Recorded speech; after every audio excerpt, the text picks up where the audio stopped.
Well, when you think of coliseums, you think of grandeur. You think of enormous moments, and you also think of battle. And we nearly had one a couple hours before kickoff. Nebraska and USC. Now the Cornhuskers, for basically every road game, go to midfield, and they establish a huddle at midfield. USC got involved in Nebraska's huddle, and this went on for minutes before the game. So if we're trying to create rivalries in the Big Ten, Nebraska and USC back together once again, now as conference opponents. You know, it's are we going to read thumbs up? What are we today? Jason Benetti, Brock Ewert, Allison Williams downstairs. What do you make of that? I just heard a lot of welcome to the Big Ten. It's nice to welcome you in. November Big Ten football. Is that what you heard? Is that what you heard? No, I think what you felt is both teams need this one today, big time. Yeah. And I think that some of that emotion came out on midfield. And by the way, when I was down there for warm-ups about an hour later, it was still chippy. It is still intense. Both these programs need this win today. So that's the backdrop. Massive changes offensively for both teams. Let's start with USC at the quarterback position. Yeah, USC did it a little more conventionally as the Trojans come out into this Coliseum. They did it by changing their quarterback. Yeah. Right, that's usually what happens when teams struggle. And this is not to put it all on Miller Moss. He's played some pretty high football, but they needed a spark, kind of like those fireworks right there. They needed to elevate this offense. And insert Jaden Mayava, the redshirt sophomore, the transfer from UNLV. Jason, there's guys that you watch that just create such easy velocity. You see it with pitchers. I see it with these quarterbacks too. He does it, and I would expect that ball to be flinging down the field a whole lot more than it has been so far. So you said USC did it conventionally, which suggests that maybe something unconventional happened in Lincoln. Well, Matt Rule, Lincoln Riley, a bunch of these coaches have been around football a long time, and none of them have seen what Nebraska did 2 weeks ago during their bye week. Here comes Dana Holgerson, right, the old air raid guy, pretty good friend of Lincoln Riley's. Here comes Dana, who's been an air raid guy, and Matt Rule says, why don't you come in? I need your eyes. I need your years of experience for my true freshman quarterback, for an offense that stalled a little bit. And after 2 days, he said, well, why don't I just call it? And I'll learn it on flashcards, and I'll try to learn your language. Literally flashcards. True story. And there is so much intrigue and curiosity at this one. Dana Holgerson provides a lot of it. And if I said it once, I've said it 3 times. Both teams need a win today. Yeah, for bowl eligibility for the future. This will be endlessly fascinating. We'll take you to break with our game countdown, sponsored by Progressive, as the Nebraska Cornhuskers take on the USC Trojans. Kickoff coming up next.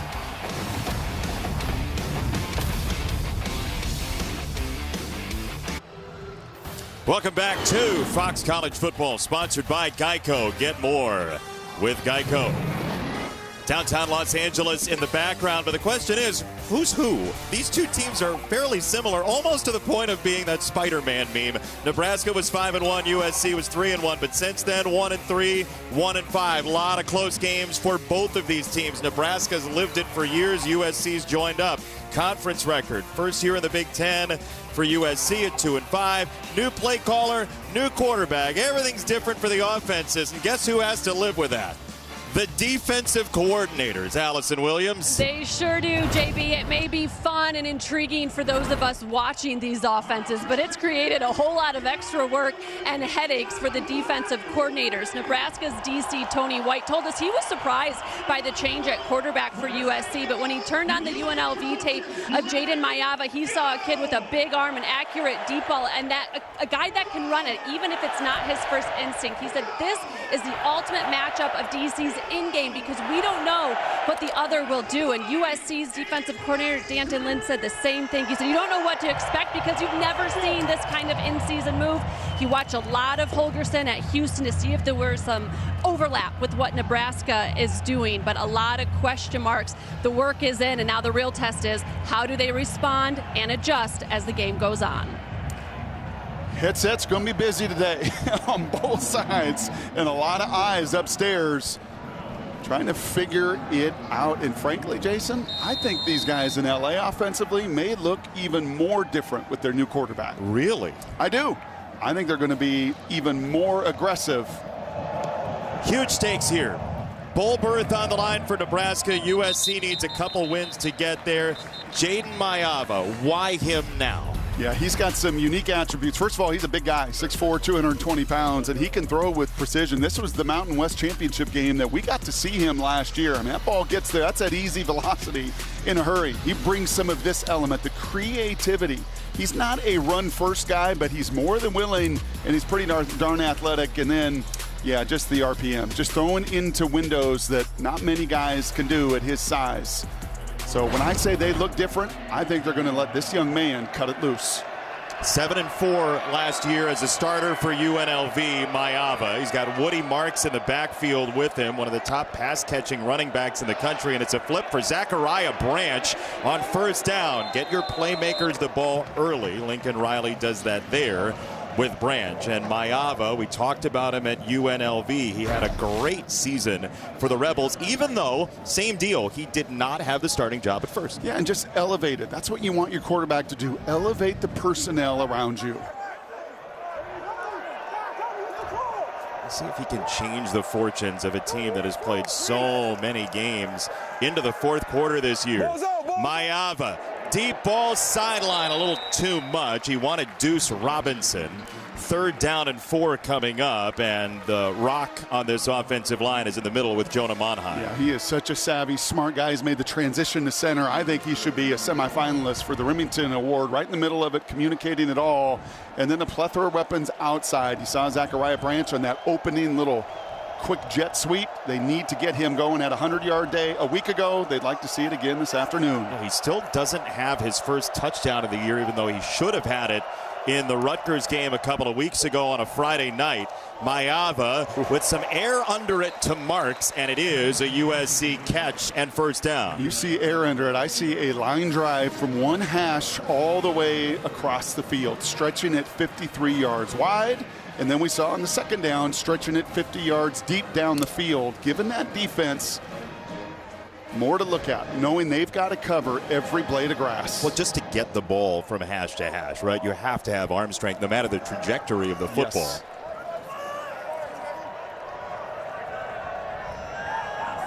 It's a tight end, Lake McCree, in motion, and they'll go with Marks behind McCree, and he is hit, and he is dropped immediately. Nice play by Javen Wright.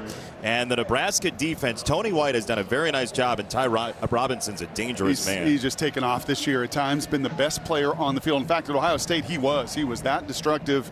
5 sacks, leads this team. Bayer, Bullock, you'll see some Javen Wright, especially with this game played in space a little more. And oh, by the way, Sierra Wright, maybe some of those introductions in pregame were because the former Trojan is starting to corner now for Nebraska. The text threads were lit up this week, and we'll see if they attack Sierra Wright. Maiava, it's another deep ball down the sideline, incomplete. Hartzog was closest to it, and Kyron Hudson didn't have a play on it. 3rd down. Well, there you go. There are 2 vertical shots right away. You try it with the 6'6" Deuce Robinson first. Good protection in front of Maiava here. And then they're going to want to do this 8 to 10 times today. Just give him an opportunity to put some air on that football and go get it. Indiana did it. Indiana won so many of those contested one-on-ones outside. It's why they blew out Nebraska. The only game really defensively the Cornhuskers have struggled, but that's 0 for 2 on deep shots. It was also set up by the Indiana run game in that game. We haven't seen a whole lot of Woody Marks yet. Joyner in the backfield this time. It's a quick throw, and that is spit out and incomplete off the hands of Branch. And it's 4th down coming up. That's Buford, who is fired up in the secondary for Nebraska. Yeah, well, this time, look at the front get home on 3rd down. Both good 3rd down defenses and a lot of activity. And there's Ty Robinson right into the lap, introducing the new quarterback, saying, hello, I'm 6'6", 310, and I might be in the backfield a lot this afternoon. How many defensive linemen, when you were playing quarterback, said hello like that? Yeah, usually it's more like grunts. That's what I figured. USC is #1 in the country in net punting because of Eddie Chaplitsky, who booms this one inside the 15. I mean, what a kick again by Chaplitsky. And Dylan Raiola will have it after USC had the coverage there inside that 15-yard line. Raiola and the Huskers are out next.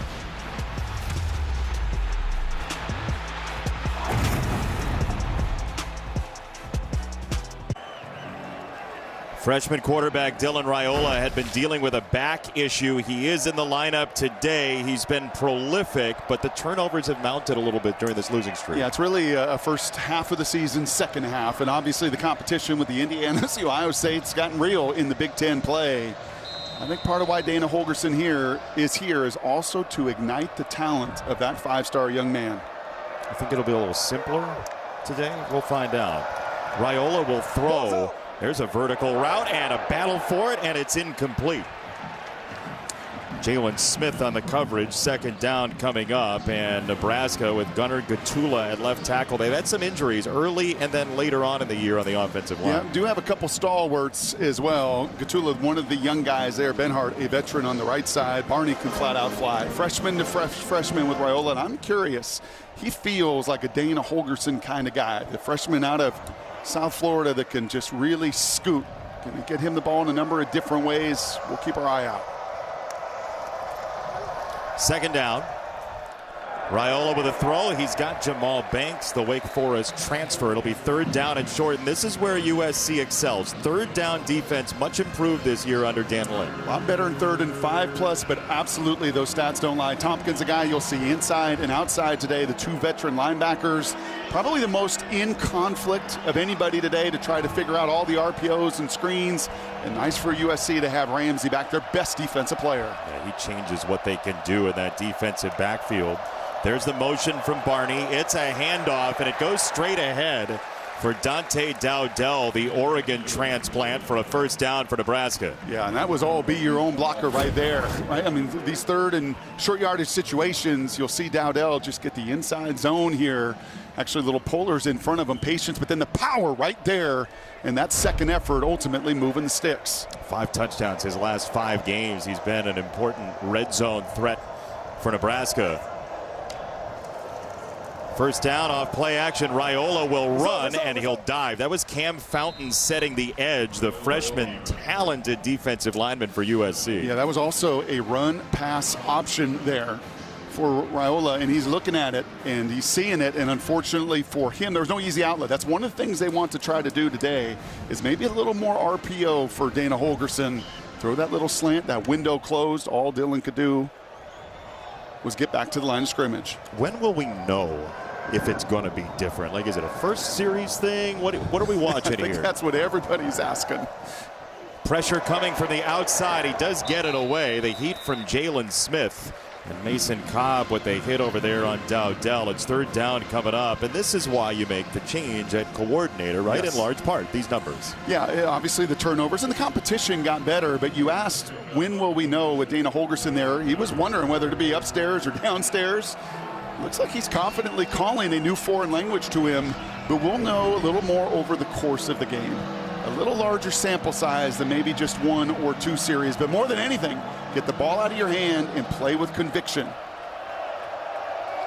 As you said, this is where USC is strong. 3rd and 5+. This is 3rd and 7. It comes near side and incomplete for Isaiah Nayer. Smith again on the coverage, and a much healthier secondary for USC. Yeah, don't be fooled by the yellow mouthpiece. That was not a penalty flag that flies out of Jalen's mouth here. Both teams. So what did you see both sides do, right? Lincoln Riley took 2 shots, one-on-ones outside, didn't win them. Dana Holgorsen says, well, I'm going to take 2 shots the outside, one to go around. That time a back shoulder, missed both of them. So I do think right away you see coordinators say, hey, my job is to get you a one-on-one. Your job, win it. I'm glad you said that about the mouthpiece. I think at least half of our audience thought there was a marker on the field. Buschini with a punt.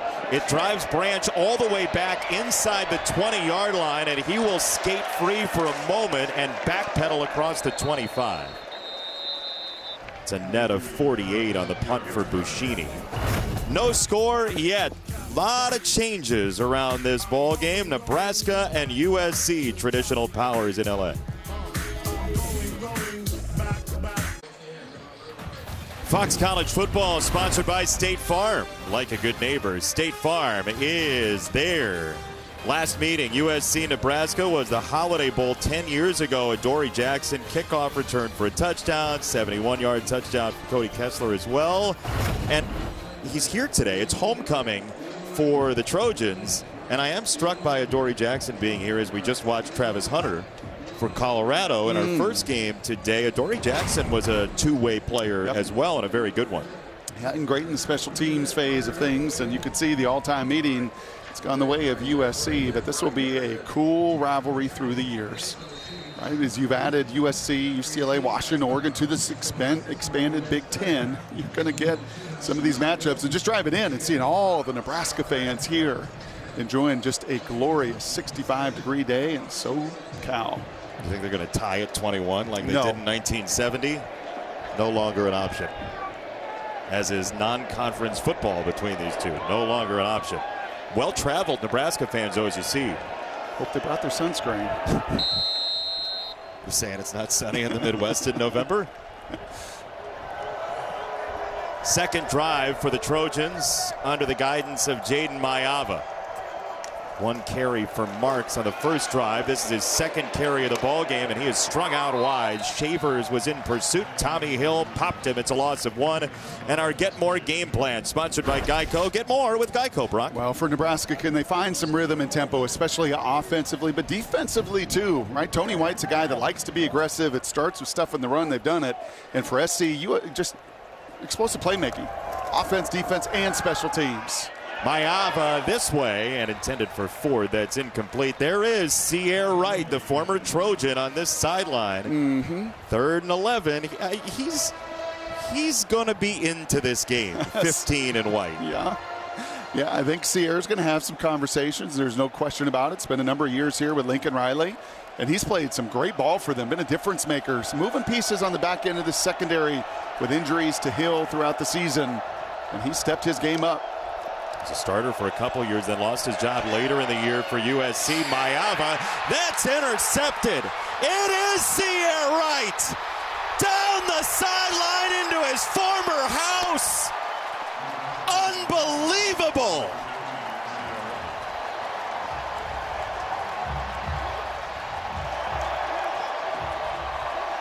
It was as if he knew that we were talking about him, right? He's right there, and he's got eyes to the backfield. Zone coverage.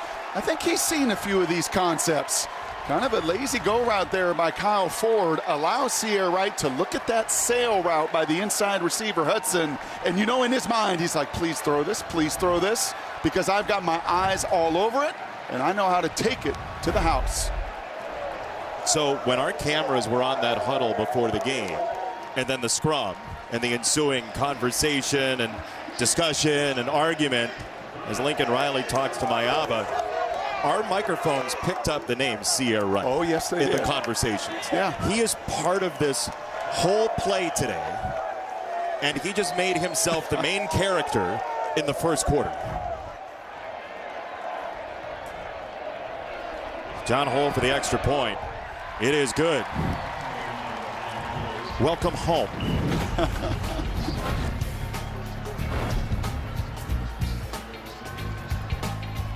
A lot of scripted stuff in LA, but this is quite the ad-lib.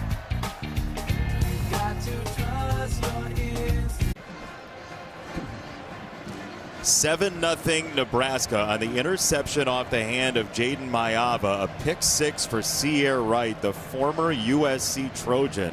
I mean, you think about that near Pac-12 title team. He started the first 11 games here, lost his job late in the year, won the job back the next year, last year, lost it again. He transfers in spring because Nebraska needs some help in the secondary, and what a get for them. Yeah, he is local. I mean, he is L.A. Loyola High School through and through, so this is a homecoming. Looks like he's still trying to catch his wind just a little bit. He'll take that, though, with just a dream come true against your old foe. To not just get the pick, but to put 7 on the board as well. Impressive.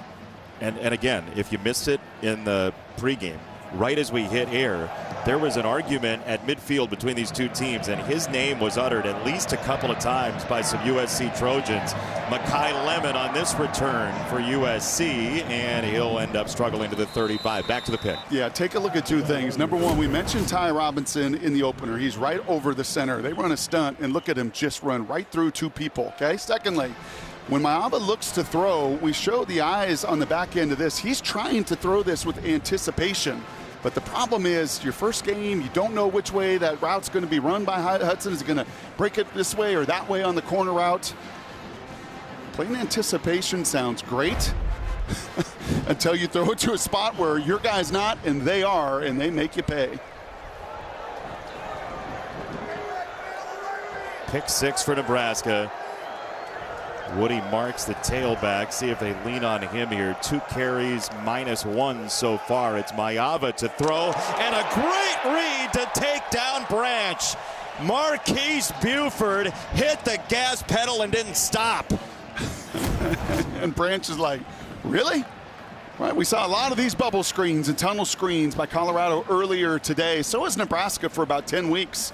And knowing that, hey, man, after a pick, some go routes that went awry, I got to make sure I play downhill, says Mr. Buford. And Nebraska all over it here in the first half of the first quarter. They're flying. Yes, right they now. are. It's kind of a mixed bag in the UCLA game for the defense. Tony White was still trying to suss out exactly what that performance was, but strong so far today. Fake the short toss and then a handoff up the middle for Marks, and he'll set up 3rd down and medium. Yeah, this has been a Nebraska defense that through and through this season, as you see USC trying to go to some tempo here, and Nebraska quickly shuttling players onto the field. And they're allowed to, as they're going to stop this. It looked like there was a substitution still going on. Let's see what the marker is here.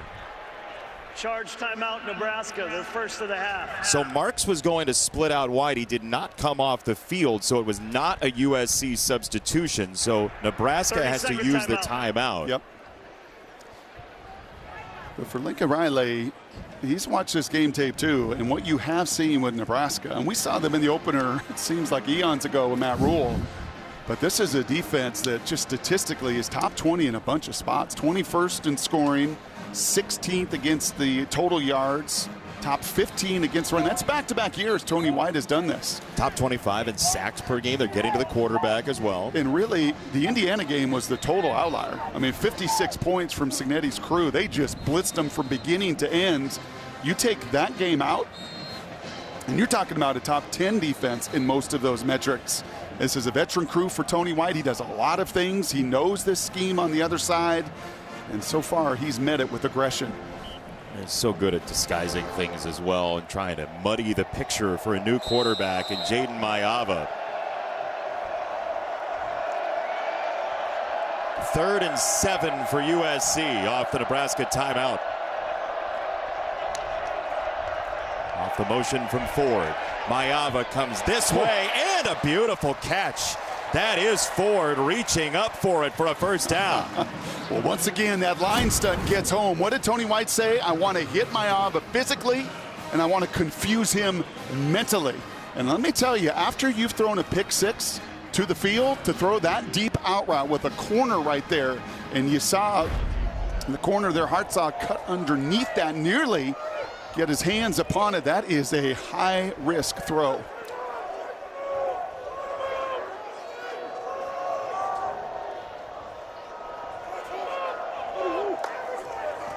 Fake it to Branch, hand it off for Joyner. 2nd down coming up. I want to ask you, after you threw a pick early, I know you never did that, but you throw a pick early, did you sense the defensive backfield was jumping routes more? They could be a little more excited, but you also have to flush it just like Shedeur did earlier today. Keep it on the ground, little hesitation from Joyner. He got by Hartzog, but only for a couple yards. Hartzog got enough of him to set up 3rd down. Yeah, and this is a pretty big 3rd down, as was the last one. But that's part of what they like in Mayava. In a physical Nebraska defense, Hartzog will tackle you. They like his ability to flush negative plays. 3rd down, right back to the run. That's a 1st down for Joyner. And he battles to the 31. Well, they do this more than anybody in the country, right? That counter, that gap scheme. And Nebraska worked on it, and that time they just get a little stuck in that stunt. The big key, as Tony White said, is you have to have numbers. Yep. When they try to block down and pull around, they're creating extra gaps. And if you don't have the numbers, well, that happens. You get stuck, and that time the line stunt just could not quite populate. Again, Lincoln Riley, we mentioned this a couple weeks ago, but the counter-reliance and invention came out of a mistake in a bowl practice at Oklahoma, and it turned into a bread-and-butter play as that is going to be swallowed up and thrown back. Nash Hutmaker showing that he was a wrestler in high school and a very good one. Well, this is about as good an image as how you also destroy that counter. You can't see Nash, but trust me, he's right in front of Monheim, and he just splits. He goes right through the guard Noah before he could even block down. And then he creates so much destruction behind the line of scrimmage.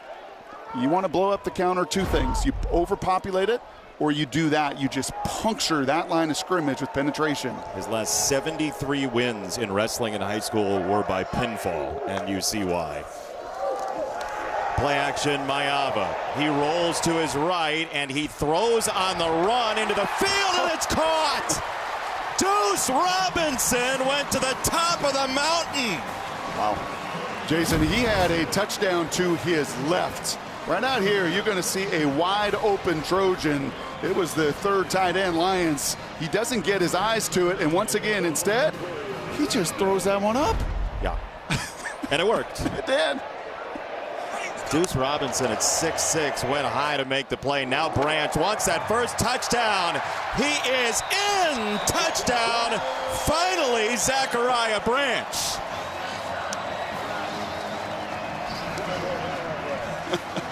Wow. That was some kind of wild drive. And this, watch Zachariah's head. He's like, forget this. I'm doing it. I'm putting my head down right here, and I am going to hit that beautiful paint job that is a reference and throwback on homecoming weekend to the 70s. I don't know what the grade sheet with some of those decisions may look like, but in the end, they do find pay dirt. You thought watching Colorado on Big Noon was an adventure, but this is about to be a turbulent ride today, let's say. Yep. Zachariah Branch lost the touchdown in the Rutgers game. He gets set up by Deuce Robinson with a beautiful grab. And then after long last, welcome to the end zone.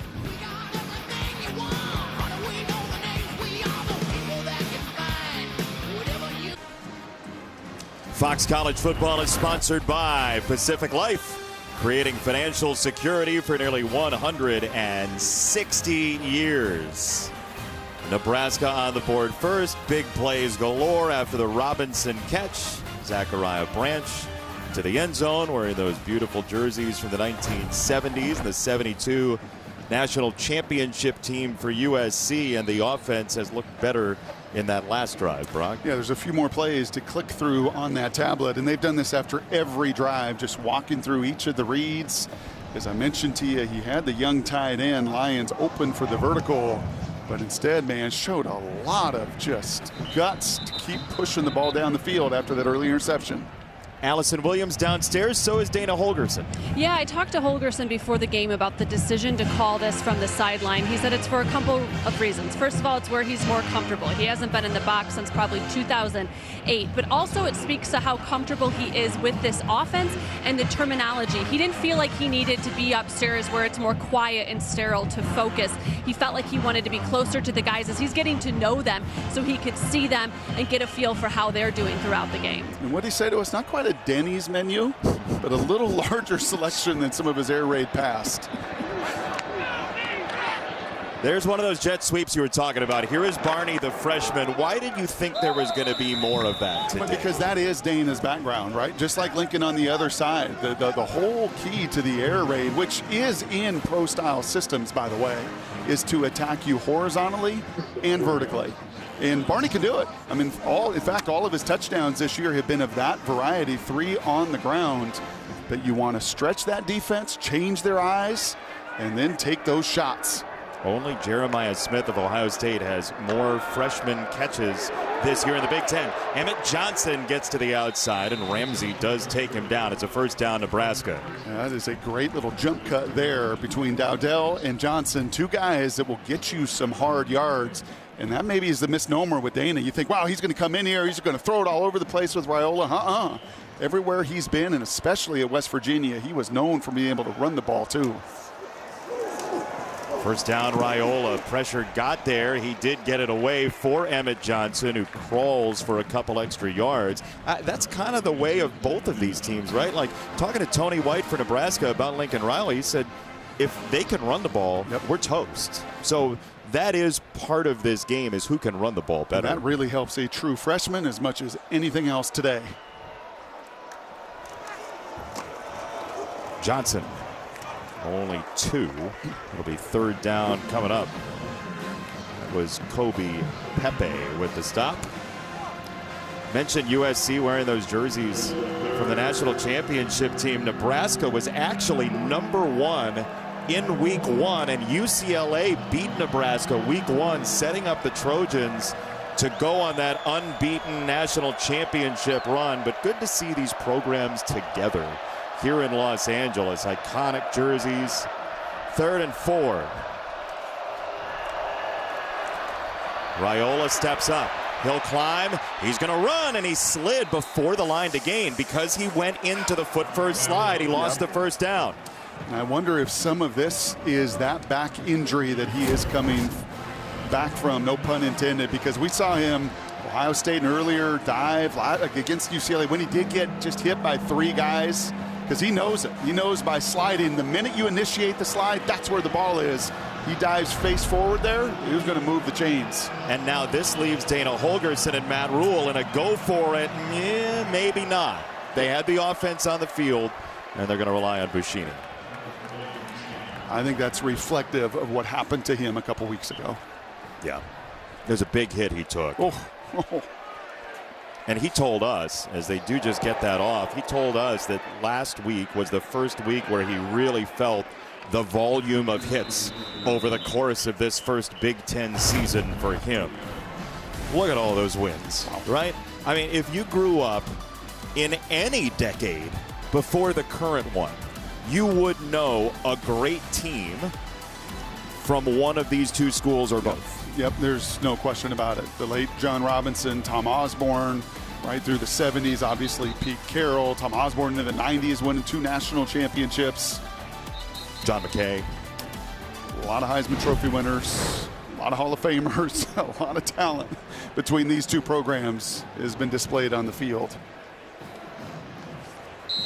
And they've only somehow met now 6 times ever. On first down for the Trojans. After the touchdown drive last time they touched the ball. Branch has been very active in motion.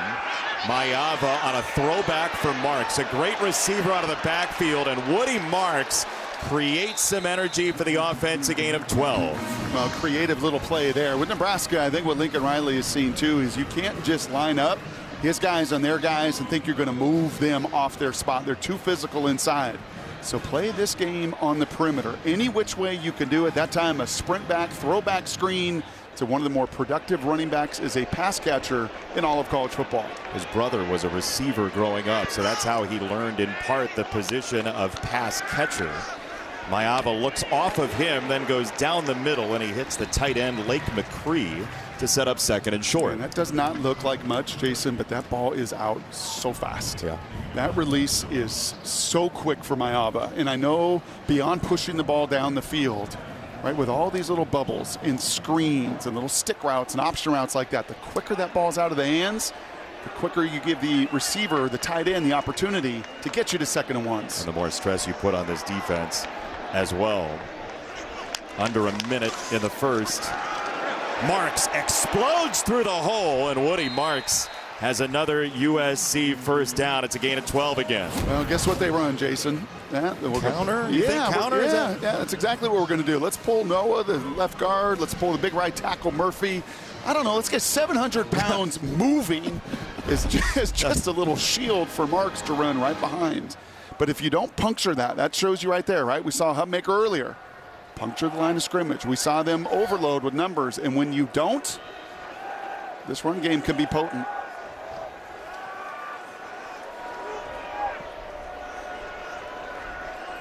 Joyner in now as a tailback. And it's Mayava to throw. He goes to the sideline. That is Makai Lemon to set up 2nd down. But look at that. Look at Lemon's able to catch that ball, get his eyes up. He's not waiting for it. And again, a little bit more tempo here from SC, trying to get a playoff before the quarter ends. They will not be able to, but intrigue galore through 15 minutes. The Nebraska defense has scored. USC has been marching the last couple of drives as we travel to quarter number 2 here in Los Angeles. A former Trojan on the board for the Huskers. We're tied at 7.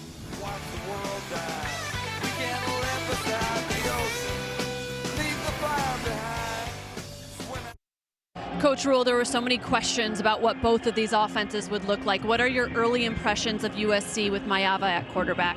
They went tempo in the second drive. We stopped them on the first drive, picked them on the second drive. On the third drive, they went tempo just to speed it up on us. Really, they're moving the ball by running it. We had a chance to pick that ball off, and they made a play. So, and then for us, just got to keep hammering away at it and try to make some more plays. Matt, thanks for the time. Thanks. Interesting first quarter. Thank you to Allison and to Matt Rule as well for spending the time. But USC has used the ground game pretty substantially here. First 2 drives, 11 yards for USC. It's Marks again. What a weapon out of the backfield. Woody Marks one more time. He hit a chair, he went over, and there's a marker coming in. And this thing that we saw bubbling over in the pregame has spilled out onto the field in play, and the officials are going to have to really wrangle this thing. Great job by the officials to get in the middle of that, honestly. Yeah, that looked like Thompson, the linebacker, had hold of Marks there on the field. But once you get to that white, you got to just let go. After the play was over, personal foul, laid it out of bounds, defense, number 56. 15-yard penalty will be added into the run, automatic first down. We were in Lubbock last week with a game that got a little bit out of hand. Here you see Thompson, the transfer from Syracuse. And there was a play a little bit like this, Jason. There was contact, and he threw him out of bounds. Contact was early, thus no penalty. But when you have contact and you get out of bounds, you got to let go. Yep. And I think a nice job by the officials there to not let this chippy, emotional game do what it did a weekend ago in Lubbock where that thing got out of hand. It officially is a 26-yard play with the personal foul on the back end of it. Woody Marks again will not get it. It's Mayava. Great fake. And Mayava ends up inside the 10. Marks sold that beautifully. Yes, he Mayava did. Gets 13. Yes, he did. And a nice job here. You're going to see the tight end, Lake McCree, come across. So read that. You've got a blocker out in front. And that is a new little wrinkle. Miller Moss, Yep. Excellent to get a ball out of his hands, distributing to everybody, but that was not part of his game. And that young man and that smile says, it's a part of mine. He's not looking to run necessarily, but he's got the capability of running. Got a 1st and goal here.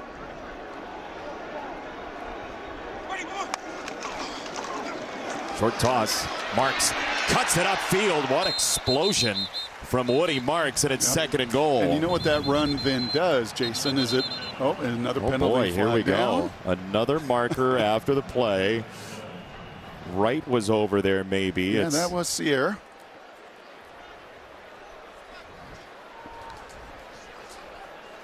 He's trying to smooth it over. Ooh, we might have had some punches thrown here, too. You got that on your clicker there? That you're... Don't give away all my secrets. Okay. We've seen the clicker on the screen already, okay? But what that run does, the QB poll, is it makes that defense have to think now. After the play was over, unsportsmanlike conduct, offense number 6, 15-yard penalty from the end of the run. The down counts. It'll be 2nd down. Yeah, that's post-play as well. First penalty toward disqualification. Wow. That looked like both of them, but you know how it always goes. It's second person. Second guy, but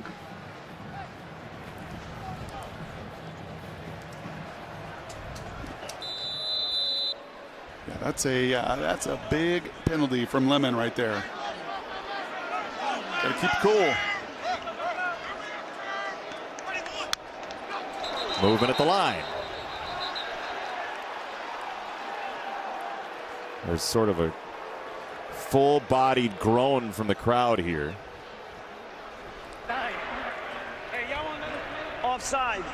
Defense number 9 in the neutral zone with contact. 5-yard penalty. Second down. Ty Robinson, 6th-year senior for Nebraska. Yeah, and when you're 6'6" and 310 with go-go gadget arms, really hard. They're going to see. When all that inertia is going one way to try to get out of that neutral zone. Heads-up play there from the center Monheim to snap it.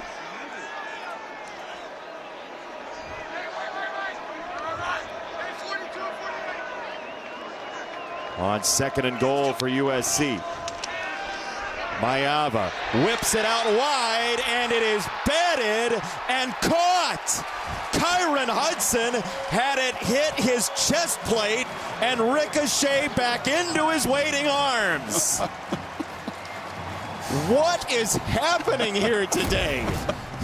Yeah, this one is a Hartzog. It was Hill earlier that had an opportunity. That's the good old distraction drill, through the hands, off the helmet, into the chest plate. Nothing but net. And then the butt down for the touchdown. You didn't have that one on your bingo card.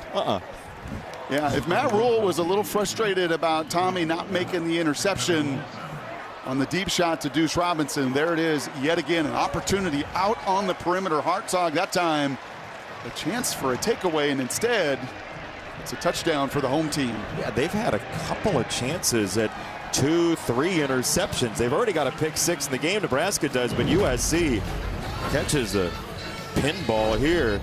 Oh, it's off the rails early today now. We waited until the 3rd quarter in Lubbock last week. Can't believe it. Welcome back to Fox College Football, sponsored by Geico. Get more with Geico. On the redirect for a touchdown, Jaden Mayava is 9 for his last 9, but not with a little risk involved. Yeah, if you kind of wonder what the change would be, you know that governor on some golf carts that slows the golf carts down? Jaden plays with no governor. No governor. No, he's going to let her rip. I threw a pick 6. Oh, who cares? I'm going to give my guys an opportunity, and they're making some plays on the other end. But that's in part why you make the change, right? It's going to be uneven, but the highs are pretty high. So there we are. 14-7 your score. Nebraska has made this move to bring 2 offenses together and sort of meld 2 ideas. We've seen it before. Yeah, head coach with just a very strong defensive background in Stoops, in Saban, and Gary Patterson. And those guys realizing, you know what? It maybe is suppressing my offense. And I'm going to bring with me an open mind, an air raid, guys that also don't have a governor, and Sonny Cumbie and Lane Kiffin. And way back when, Mike Leach for Bob Stoops, Matt Rule was talking about that with us. Also part of the reason why Dana's here. It's a meshing of 2 concepts playing out in front of our eyes as Raiola gets that away. And boy, Ja'Cory Barney just went through the car wash there. Yeah, that was Mason Cobb. That was Jalen Smith. And I think what you also see are 2 teams that are pretty fresh. Right, both late season buys here, and it came at the right time for both of them to make significant changes, coaches, personnel, but also some fresh legs that are running and hitting. An important game for both teams with bowl eligibility in the balance here. Raiola gets it away, a little deflection. Lindenmeyer, the 3rd tight end, with soft hands for a first down. That was a great catch, and he's only got 1 in his whole career. In fact, it was the UTEP game. 1 catch for 12 yards, but again, a little bit of a delay. I like that little concept, and just batting it to himself, helping out that young quarterback whose maybe confidence isn't what it was the first 4 or 5 weeks. They need plays like that from Lindenmeyer and others to pick them up. A walk-on coming to Nebraska. He's been a blocking tight end for the most part, as he will be here on this run for Dowdell. And talking about the stakes of this game, Nebraska with a win would be bowl eligible for the first time in 8 years. They're 0-8 in their last 8 games to get bowl eligible. It's been a wall. Just cannot even absorb that. Yeah. I mean, that's just almost impossible to fathom. Second down, stretch it out, Dowdell, and he is driven back. The cavalry came for the USC defense, and a very loud arrival from Mascarenas Arnold. Yeah, Really nice job here by the guys in front. Like a lot of linebackers, you want to keep Mascarenas-Arnold free. And you can see the guys up front just holding their blocks, hold, so he can have vision to go and close. The leading tackler, the all-conference performer a season ago up in Corvallis. You keep him free, he'll finish. Pressure shown from Mascarenas-Arnold. Now Raiola's going to read that with under 10 on the play clock. Mascarenas-Arnold now communicating with his front. We'll see what USC brings. It is 4 that they come with. Raiola down the middle has the first down. Strategy all over the place. Banks with the catch. It's a gain of 15. Yeah, this is a really nice job. Protection held up, and they like this in-cut. Banks has done this for years. 4 years at Wake Forest. You see him come flat right down that line, and just a perfect throw there from Raiola with a clean pocket around him. Gets Nebraska into plus territory from the 40. Raiola short hops Barney. And that is one that he knows right there. Those are the plays with an offense that's struggling to find the end zone. Just one touchdown for Raiola in the last 4 games. And those first down gimmies, that's a gimme. Just set your feet, put it on them. You get to 2nd and 5. Instead, 2nd and 10 now for Danton Lynn. Who knows? You get to 3rd and 5 plus, you're the best in the country defensively. And then 3rd and 10 plus, they've only allowed 1 conversion all year. Raiola very demonstrative there on the motion.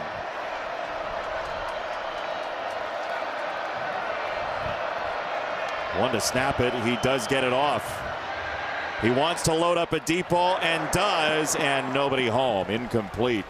Achille Arnold was the closest to it. It's 3rd down and 10. That dangerous down for offense against Danton Lynn. Yeah, here you go. I mean, the 3rd down numbers are remarkable. Such a turnaround from a season ago in many ways defensively, but maybe the biggest of all, this down. And we saw it with the movement on the line. You asked Danton Lynn, where should your eyes go on 3rd down? And he says, watch what we're doing at the line. Who's coming, who's not.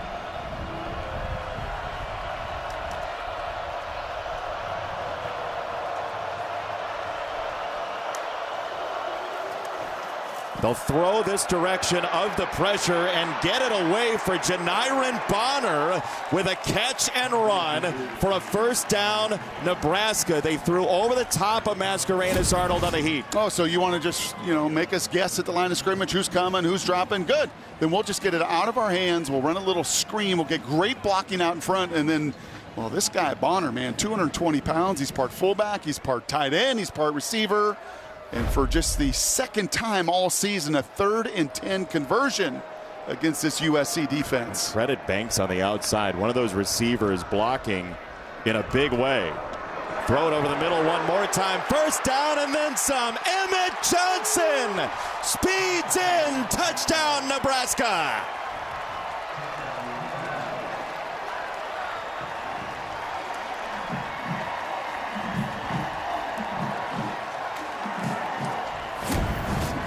Let's see if we can do this, Jason, right here, because there's Emmett Johnson, the running back, and he's going to come out of the backfield, and you see the safety there, Arnold, the other Arnold brother. He just loses leverage, right? He's thinking, I got this little check down in front of me, but he's out leveraged, and then there is nobody at that last level, and that, that feels good for that whole offense. That feels good for Dana Holgorsen, but that feels great for Dylan Raiola.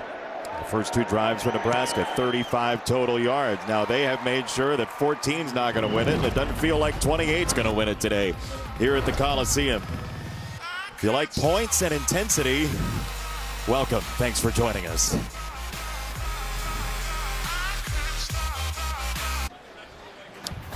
Fox College Football, sponsored by Progressive Insurance. Cars, homes, boats, motorcycles, RVs, and more.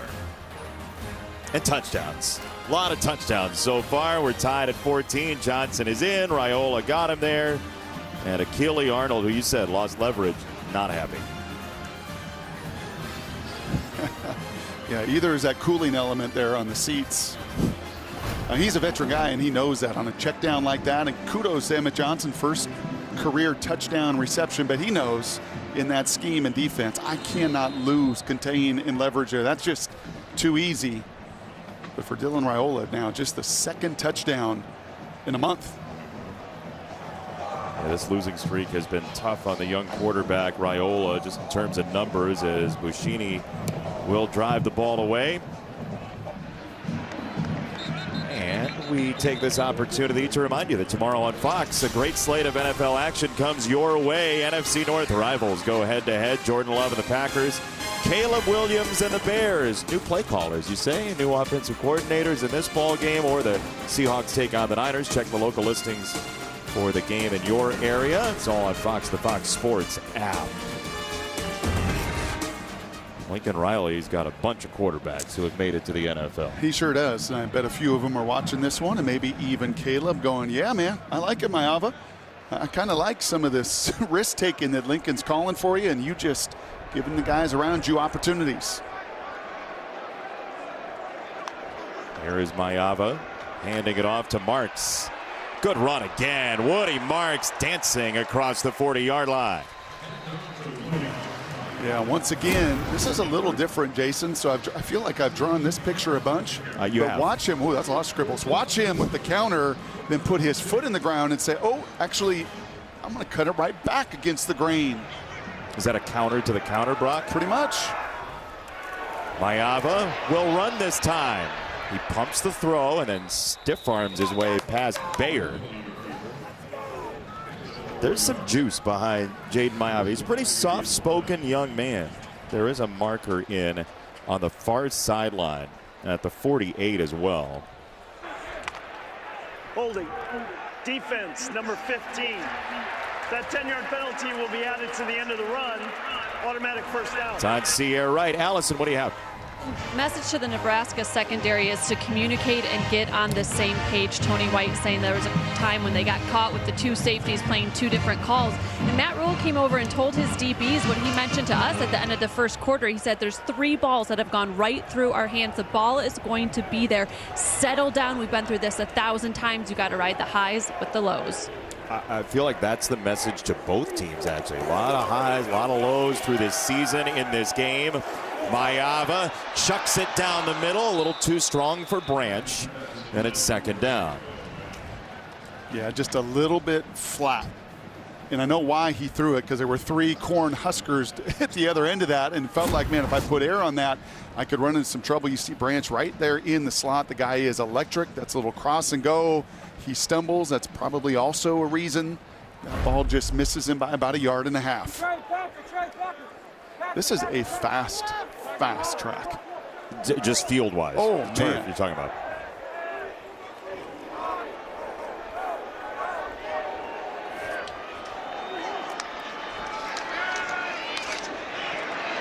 Loads of time. Maava to the far side. That's a long ball, and Kyle Ford is on it. It'll be third down about 1 yard. That is a long ball that gets there in just a hurry. And they're going to actually, I think, move. And give him the wow. That looked like that came up. Don't you think he was a yard short, Brock? I thought so. Let's see if replay takes another look at this. But that is that's a good 40-yard throw, 35, 40-yard throw all the way across the field. And that's some of that precision we talked about in the open. Guess he had control right at the 35 is what they're saying.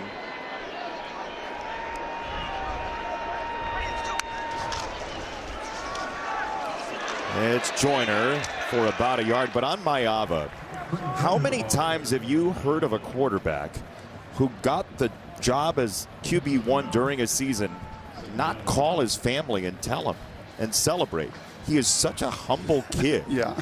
He said, well, they'll find out. Well, that, I think, is part of being one of 8 siblings. Yeah. It's a lot of phone calls. It is. He's got a rollover lot of texts. So, he's got a lot in his playbook of Lincoln's to try to learn. They'll find out eventually, and they did. Second down and 9 for Maava. Now he's going to have to bolt to the right. Maava throws it incomplete. Bullock was closest. And let's see. We have a marker down as well. It'll be third down maybe. Here's the thing I'm learning. Everybody on the field be alive. Yes. At any moment like a with number football. 14. Interference. Offense, number 0. That 15-yard penalty is from the previous spot. Second down. It's Joyner. Watch the right side of your screen here. Yeah, he is the outlet, and he's just going to try to kind of push off at the last moment. Well, he's kind of engaged, actually. As I said, everybody be on high alert at any moment. Head on a swivel. Yeah. It's kind of like those point guards, though, right? There's certain point guards that are just, hey, man, I managed the game. And then there's other ones that are just electrifying. Like, you don't know where that ball's going at any moment. No, they whip it when it looks like they're going to dribble, and they just kind of underhand it to you. Yeah, and that's what's going on here. So substitution. Butler comes on for Nebraska and loads of time to snap it here. 2nd and 24. Mayava flares it out for Marks. Woody Marks steps through one tackle and finds his way toward the sideline. Bayer had him first, slowed him down, then Gifford closed the deal. So 3rd and long here. Lance, your kicker's made one from 54 already this season. Lincoln said he's got plenty of range.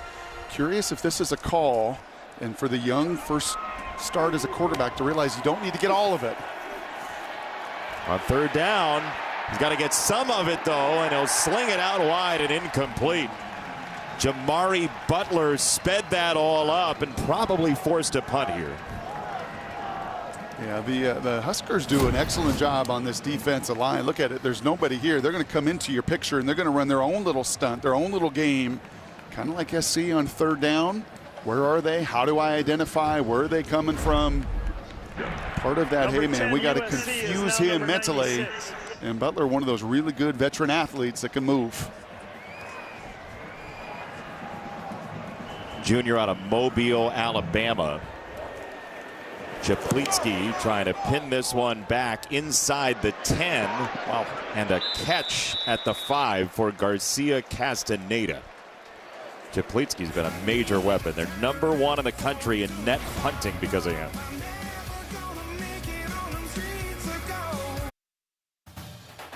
Coming up on the State Farm halftime before next week's showdown with Indiana, Ohio State faces Northwestern. #3 Texas in an old-school Southwest Conference battle at Arkansas, and Colorado continues their Big 12 title game push against Utah. And Travis Hunter striking that pose, Jason and Brock. Back to you. Mike's going to get a statue in that plaza he's got for himself with the Heisman pose. That's a good look. Nebraska on that last drive, 9 plays, 75 yards. Now even worse starting field position. Their worst of the day from the 4.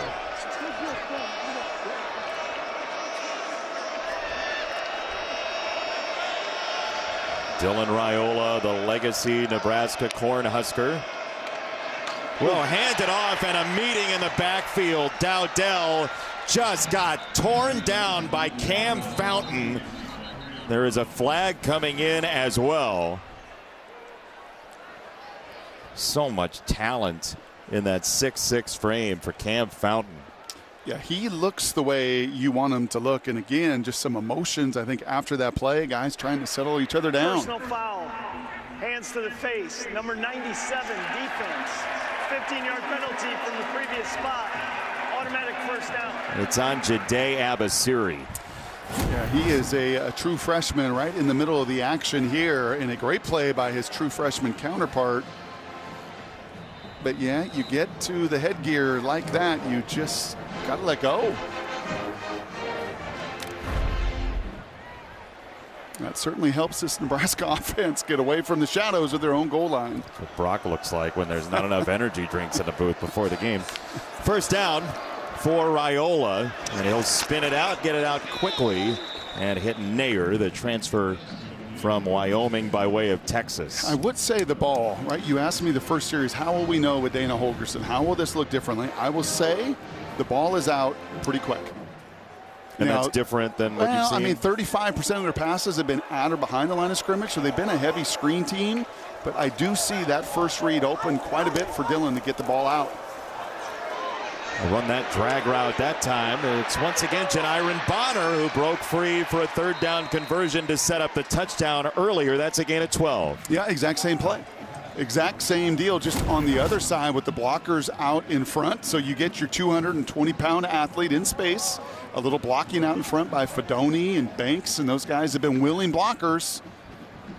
And I said to you, man, some of that air raid concept, that Dana Holgorsen looked at this playbook and went, oh, I'm familiar with that. Yep, I'm familiar with that, is stretching the game horizontally.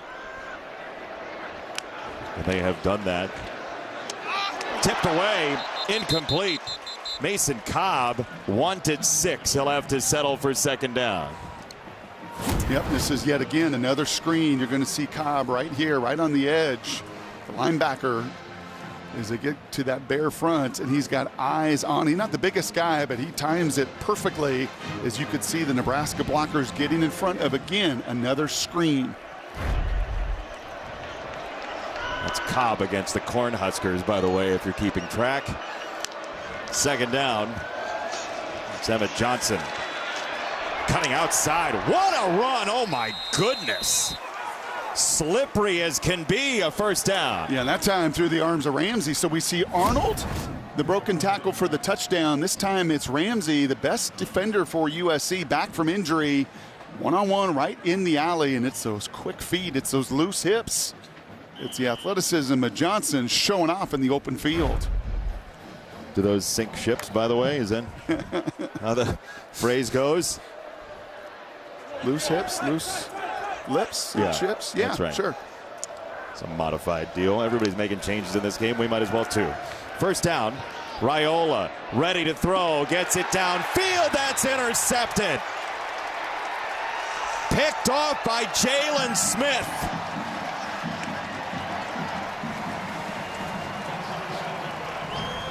Yeah, that is Smith on there, and that's that corner route. We saw a corner route go the other way for a pick six. This is a corner route that for Dillon, he's trying to throw his receiver open, but it's these two that are just going to tangle, and Smith is in his hip pocket the entire time, kind of grabbing, kind of holding, and that is a throw there as a young quarterback that you got to look at and go, okay, I know I got a bigger receiver, but this guy has got him inside out, just blanketed. There's nowhere for that ball to go other than to the arms of Jalen Smith. You know, this ride that these two teams are on, there's been opportunity to say, this is really different. And then there's been opportunity to say, here we go again, both ways. And Raiola's going to have to sit with that one for the moment. Branch into the backfield. Zachariah Branch breaks it down, and he's spiked by Butler. Jamari Butler read that beautifully. Second and long coming up, and you know, Nebraska's turnovers have really mounted, and along with it, it stresses the defense as well. And it was such a focal point coming into the season, that opener with Matt Rule we had, where -17 in turnover ratio a year ago just torpedoed their season. They've been even this year. They're even today. But even's not going to be good enough. When you're 4-21 in your last 25 one-score games, that becomes a problem. Another close game does. Deuce Robinson that time with a word from Buford, and third and long. Both of these teams, right? USC has had two 14-point leads that have gone away. Penn State and Maryland. Nebraska, close losses have become their thing, whether they want it or not. Yeah, it's like this psychological hurdle, and one of the two is going to get over it today.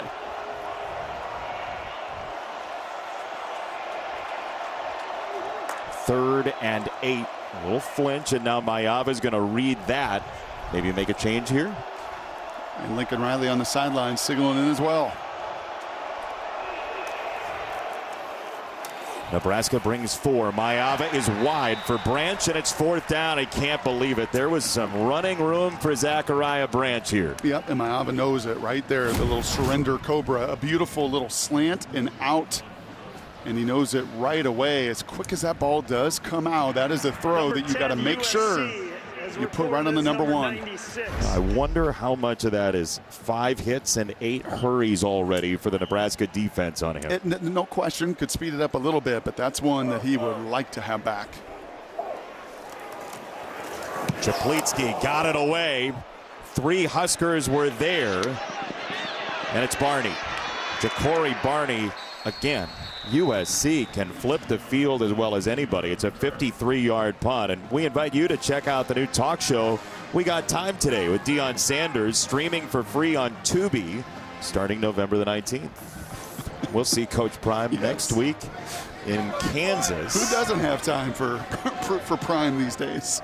They're a show. They're a show. But these two games back to back on our network today are just a ride. Yes. Because you look up and a Colorado game is like 24-18, and then suddenly it's 49-24. Fast. But they could go to the college football playoff now. First down for Nebraska. They'll keep it on the ground with Emmett Johnson. And we inch closer to the 2-minute timeout. And remember, Nebraska won the toss. They deferred. So a chance here to maximize this drive before half, get the ball to begin the second half. And for Dylan Raiola, that feels good. When you throw a pick like that and your defense rises up in a sudden change and a 3-and-out, giving it right back to you, that can actually be a confidence builder for a young quarterback. They've tied once before in their history. We're even at 14 right now. Nebraska has it with 2 minutes when we come back. Let's go!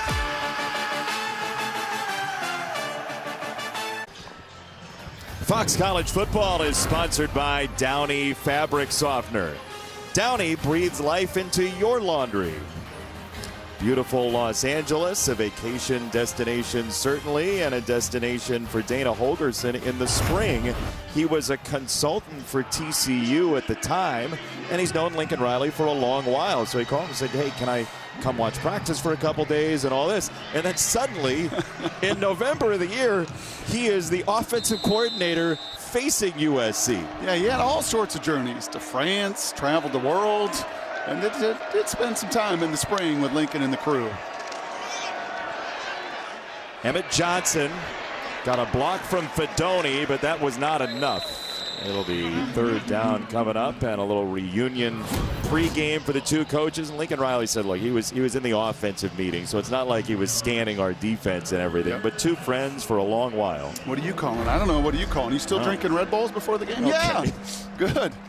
Timeout USC, by the way. They want to get the ball back. So there's a big 3rd and 4 coming up. Now, Dana Holgorsen, through the years, I don't know that we recognize how much he had changed facially. Who's that? And that's Dana Holgorsen from, Texas Tech when they were together.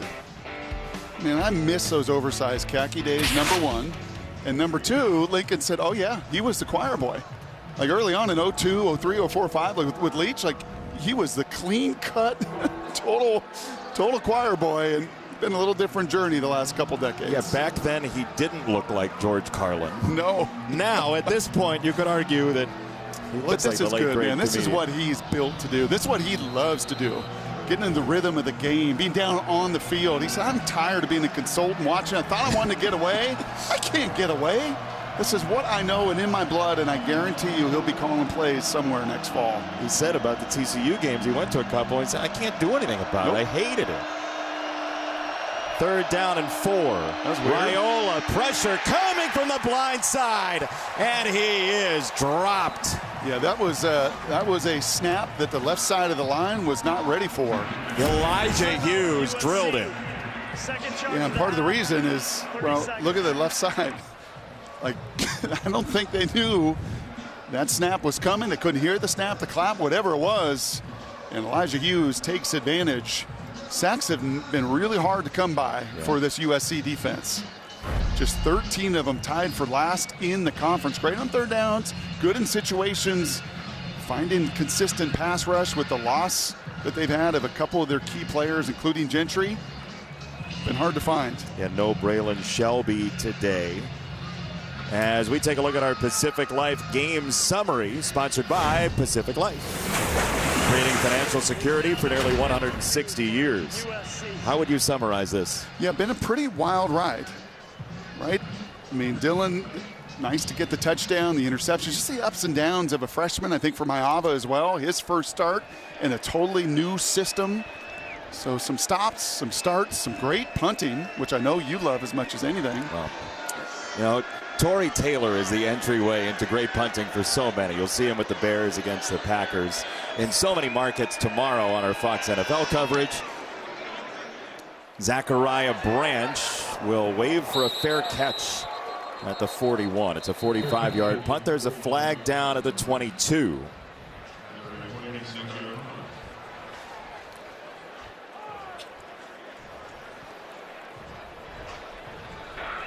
During the kick, holding, number 6 receiving team. That 10-yard penalty will be added to the end of the kick. 1st and 10, USC. Very costly penalty for USC with one timeout. Jaden Maiava running now a totally different offense. That UNLV offense that he ran last year, that go-go offense with 2 running backs to the side. And Lincoln Riley told us, evaluating was interesting, but the one thing he loved was the decisiveness that Maiava threw the ball with. And this is the moment where maybe you see that play out with about 90 seconds left. And a little bit of the creativity to extend some of the plays. And I'll say this, too, in the first 30 minutes, and he's willing to take a risk. All receivers always say, hey, man, just give me a chance. Will you just give me a chance? Well, Jaden will give you a chance, and you've got to finish it on the other end. USC already, Brock, 55 first-half penalty yards. Pushing the Trojans back to the 31. Nebraska has 2 timeouts as well, so they may see the ball again. Woody Marks for about 3. Looked like Robinson was coming through, and another flag back there. There's some jawing going on. That was Zachariah Branch. That's going to be Isaac on him. Gifford was over there as well. This all started hours before the game at midfield between these two teams. Yep. It was a great find by our crew, and that sort of set the tone. Personal foul, offense number 1, unnecessary roughness. The down counts. It'll be a 15-yard penalty from the end of the run. 2nd down. And this is one of these situations, Jason, let your pads talk during the play. I mean, that's after the play. That's, to me, pretty dirty, unnecessary. And, yeah, that's been a 10-yarder here, a 15-yarder here, a 15-yarder there. The clock will start on the snap. So Nebraska, just housekeeping, has declined the runoff. They'd like to get the ball back if they can. And with 2 timeouts here. Yeah. And the penalty just stopped the clock. Yep. So it'll start with the snap. What's your play call here, 2nd and 22? I did like Maiava in that little zone read game, right? Yeah. He's pulled it just the one time to some success to get outside the pocket. Nebraska elected to enforce the 10-second runoff. Game clock operator, please reset the game clock to 1:16. Can I ask you why, Brock? The clock will start on my signal. Why? 1:16. I'm going to ask anyway. Yeah, I would not do that. I would want every second here. Yeah, that doesn't make much sense. And that could signal they're not going to use the timeouts. So the clock is moving because they took the runoff, which means then the penalty ends up having an odd effect on this whole game. And now it's a run for Marks, and there he goes. Now USC might want to speed this thing up. Seems like every week there's a game where teams are in the middle ground of the clock stuff. Woody Marks is down now, and he is hurt. He's been kind of nicked up. He's played. He's down on the ground. Yeah, it's kind of a game of chicken, right? And he has been banged up, and he's fighting through just the injuries of the course of the season. But a little game of chicken, like, well, let's just run it. And all of a sudden you pop one of these runs, and guess what play it is? It's what you were talking about, the counter. Yeah, we're just going to run the counter. That's what we do. And they do it as much as anybody in the country, and you spring it free. Timeout USC. And you can see that left ankle gets rolled up on before the hit at the very end. So timeout USC with the injury to Marks. He is such a boisterous, magnetic personality. We spent time with him this week. His real name is Joquavius, but when he was younger, he loved the movie Toy Story so much. Who doesn't? Right, but you loved it. But how many times did you dress up as one of the characters for Halloween? 0. This is Woody Marks now at the Children's Hospital of Los Angeles. This is officially the 10th time he's dressed up as Woody for Halloween. 9 times as a kid he dressed up as Woody.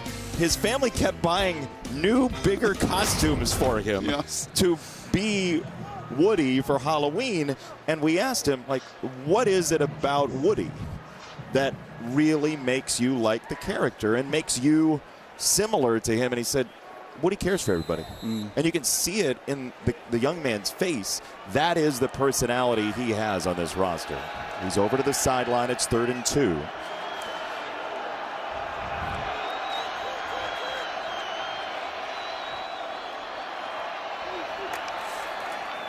It's a toss for Joyner.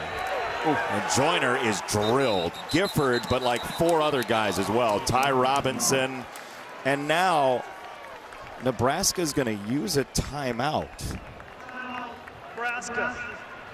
Game clock operator. Now for a quick message from Allstate. 37 seconds. 3-7. Some people just know they can save hundreds on car insurance by checking Allstate first. Like, you know, to check your spelling first before taking off your shirts.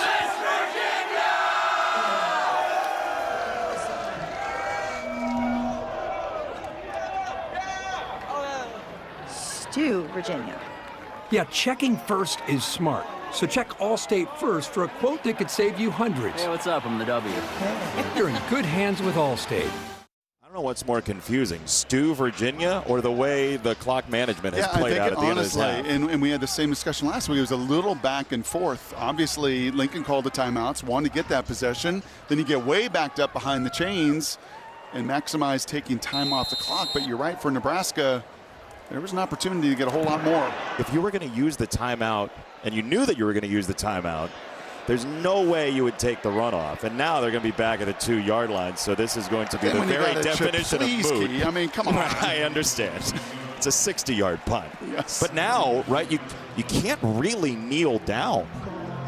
You kind of have to run. You'll QB sneak it, and you'll get out of here, and this game will be tied. You think that's the level of normal we've had in the first 30 minutes or so, that can just happen. Yes, it kind of fit with the other 29-30. And should we be terribly surprised? I mean, with a true freshman that's going through this wild journey, with a whole new offensive coordinator coming in here calling these plays, with a new QB on the other side coming off bye weeks, probably not a surprise to see some of the chaos. And you'll actually, I think, see Heinrich Harburg here on this QB sneak. Yeah, Harburg so far this year, 73 snaps. He's been a running back, a receiver. Dana Holgerson, just that face describes what we saw in the first half. And Harburg will get pushed from behind by Emmett Johnson. And that is going to be, I believe, all for this. Well, I think Lincoln Riley's got to have a little talking to about the discipline of his team, because those penalties pretty catastrophic. And if you're Nebraska, you're just going to talk about the opportunities. You're going to get another ball in your hand. As a DB, there's going to be opportunities, because Lincoln and Mayab are going to push it down the field. And who makes those plays and those one-on-ones probably going to win this game. Interesting, too, adjustments coming at halftime. Big changes for both teams. Now there's a moment to pause and think it over. We'll see what they come out with in the second half. For now, we go to Mike Hill, Emmanuel Acho, and Chris Peterson, the State Farm halftime show right now. All right, two teams in desperate need of a win, tied at 14 at the half. USC, Nebraska, knotted at the Coliseum as we welcome you to the State Farm halftime show. Mike Hill, Emmanuel Acho, and Chris Peterson hanging out with you. USC making a change at quarterback. Jaden Mayava overcoming an early pick six to bounce back with a solid, if not spectacular, first half. Yeah, Lincoln Riley is basically playing high-stakes poker, making this switch this late in the season. Miller Moss hasn't been terrible. Had some turnovers the game before, but you see that Jaden Mayava throws his pick, some miscommunication early on, but it's really nice to see him battle back. He throws a little bubble screen to Zachariah Branch. Zachariah does his thing that he can do, and then to Kyron Hudson, who makes this circus juggling catch and comes down to get some confidence going. So, I mean, the one thing that's interesting about this, he's not treating this like this is a freshman, a first-time start. He's thrown the ball 25 times, plus some scrambling sacks involved in it. So, like, he's going for it. And I think he's done a pretty solid job. Hopefully Woody Marks is healthy, because they need to keep getting the ball to him, run and pass-wise. And, both, you know how this game's going to come down. It's going to come down in the fourth quarter. Yeah, for me, the storyline is obviously Mayava. And it's Mayava for me because you got to remember, when Lincoln Riley made a quarterback change previously, it was replacing Spencer Rattler for Caleb Williams. That worked out well.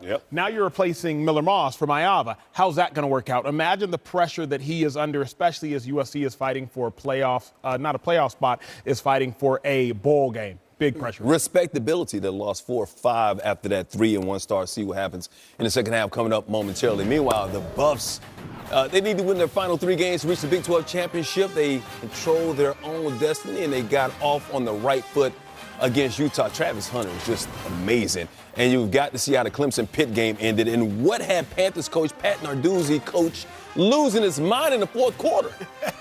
I've never seen that happen before. You've never done that, right?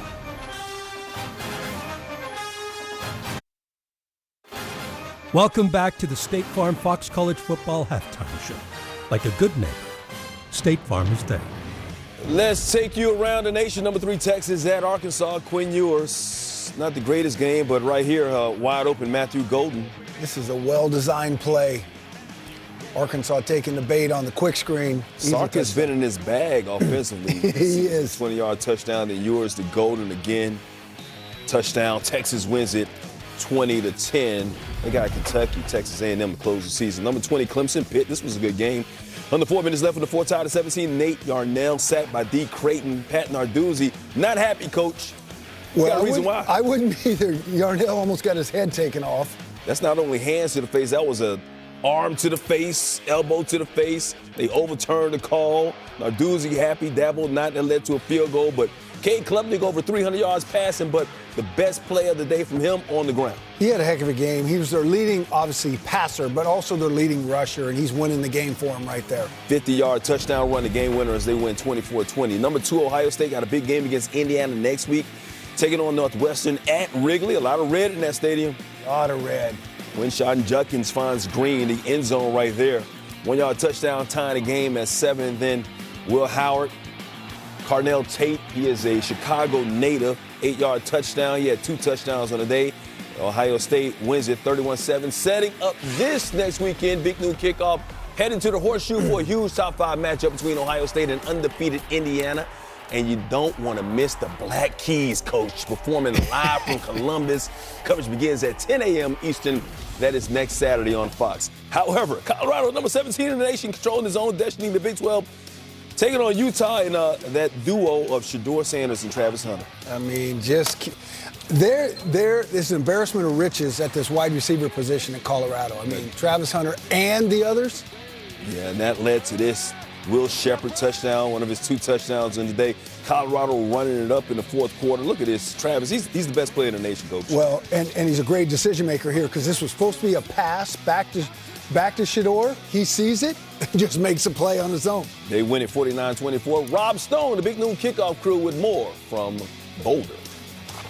Thanks, Mike. So 17th-ranked Colorado ends a 7-game skid to Utah. They remain second place in the Big 12 and keep their college football playoff hopes alive. What'd you learn about the Buffs today? This is exactly what you're looking for if you're Coach Prime. You had all 3 phases show up today.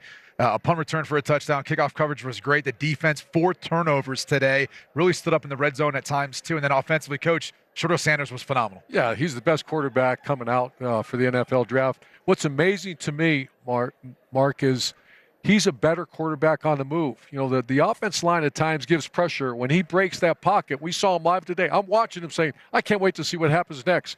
He stays alive, keep his eyes down the field. He's the best quarterback I've seen on the move in a long time. Listen to me, and listen to me good. Travis Hunter is the best player in college football. Just go. Take the rest. I love the man, and he is balling, and he is shot calling. He had a rush TD today. He had an interception today. He played 132 plays today. He is the real deal, and he has my vote right now and tomorrow, too. Travis Hunter for Heisman. Let's go. Good luck, Matt. Follow that one. But just keep going. Just go. We got like 20 seconds left. You got it. Okay. The playmakers stepped up. We know Travis. We know Shedeur.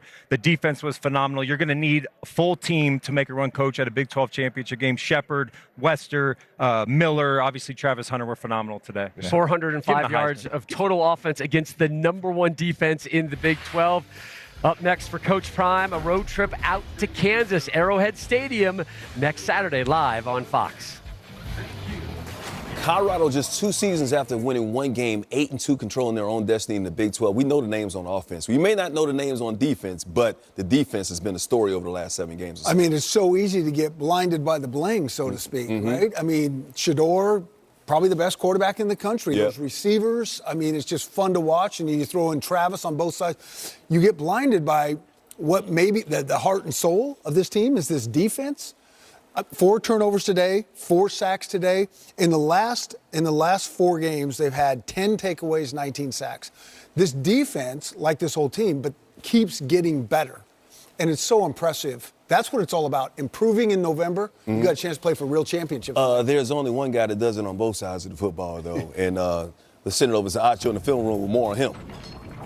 Hey, come on into the film room. These 3 plays show you exactly who Travis Hunter is. He's got more positions than a yoga instructor, not just at defensive back, not just at wide receiver, but even today you'll see him running the ball as well. Take a look at him at DB first and foremost. That's his bread and butter. I want you to look right there at the top of the screen. It's effort. Not only does he have elite ability, but his effort, break on the ball, tips and overthrows, they say, you got to get those. And he got that interception on the day. Then at wide receiver, it's 4th and 8. Shedeur Sanders has to have it. Travis Hunter, he's down there somewhere. Just throw it up. You gonna find him. Catch on 2 defenders. You just got mossed. Give me that. And then running the ball. This play is supposed to be a pass, kind of like the Philly special. You saw it in the Eagles Super Bowl, but Shedeur Sanders isn't open. So Travis Hunter, he just tucks it. He just tucks it, and he runs it all the way into the end zone. He is absolutely special. Only player in college football ever. 30-plus snaps on offense, 30-plus snaps on defense. Mike, I don't know how he don't get tired. It's back to you, big dog. The man is not human. He might be a cyborg, and he's definitely on his way possibly to winning the Heisman Trophy. He's got my vote so far. Look at the total snaps, receiving yards today. His impact, not known on just numbers alone, though, man. He's just a phenomenal player. He's a threat anytime he's on the football field. And you can catch Colorado in action again next weekend as the Bucs take on Kansas. That's at 3:30 Eastern. That is next Saturday, and the game is only on Fox. Hey, we've been saying it all season, and it's still true. Ryan Williams is only 17 years old. 17! When's his birthday? Can we get a birth date on him? He's like the black college football version of Benjamin Button. He just ages backwards. Sierra Wright making things happen for Nebraska. The early pick 6 gave him the lead, but right now tied at 14 in the Coliseum.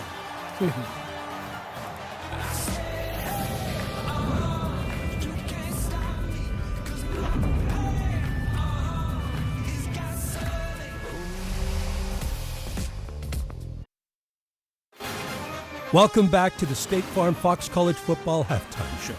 Like a good neighbor, State Farm is there. Notre Dame ends this season with USC. They got Virginia today. Number 8 in the nation, Riley Leonard, Jaden Harrison. Saw Notre Dame in this one. 14-0, no comment there. Okay, Leonard. Mitchell Evans, 16-yard touchdown here. The fellas aren't impressed on the set. Well, Notre Dame is rolling 35-0. I do think that Riley Leonard is playing well, and that's one of the reasons that. Thank you, Coach, for the comment. I appreciate that. How about Alabama, man? Like, Mercer's a powerhouse. 9-1. They were 9-1 out of the Southern Conference. Ryan Williams is just 17. He's in the end zone. Milroe to Robbie. Alabama's such a confusing team for me, Mike, because if Milroe plays like a top 5 QB, they're impossible to beat. Which he did today. 52-7, they roll in that one. Number 4, Penn State, Purdue. If Penn State's not playing Ohio State or Michigan, they're pretty good. Drew Aller, Tyler Warren. Warren is just he's a weapon. Well, who's the second All-American tight end? Because we know who the first is. Yeah, he's definitely first team All-American this year. Penn State, 28-3 right now, Purdue. Boston College, number 14, SMU undefeated in the ACC. And Grayson James, Thomas Castellanos quit the team. He really has. But I'm going to tell you what, Boston College is giving SMU all they want. Kevin Jennings, though, pretty good quarterback himself. SMU, Jordan Hudson. Yeah, that's a really big-time play right there. 243 passing yards already on the day. Close game down there in Dallas. Jade Mayaba, slow start, strong finish. Team up 14, tied at 14 at the half. Second half coming up.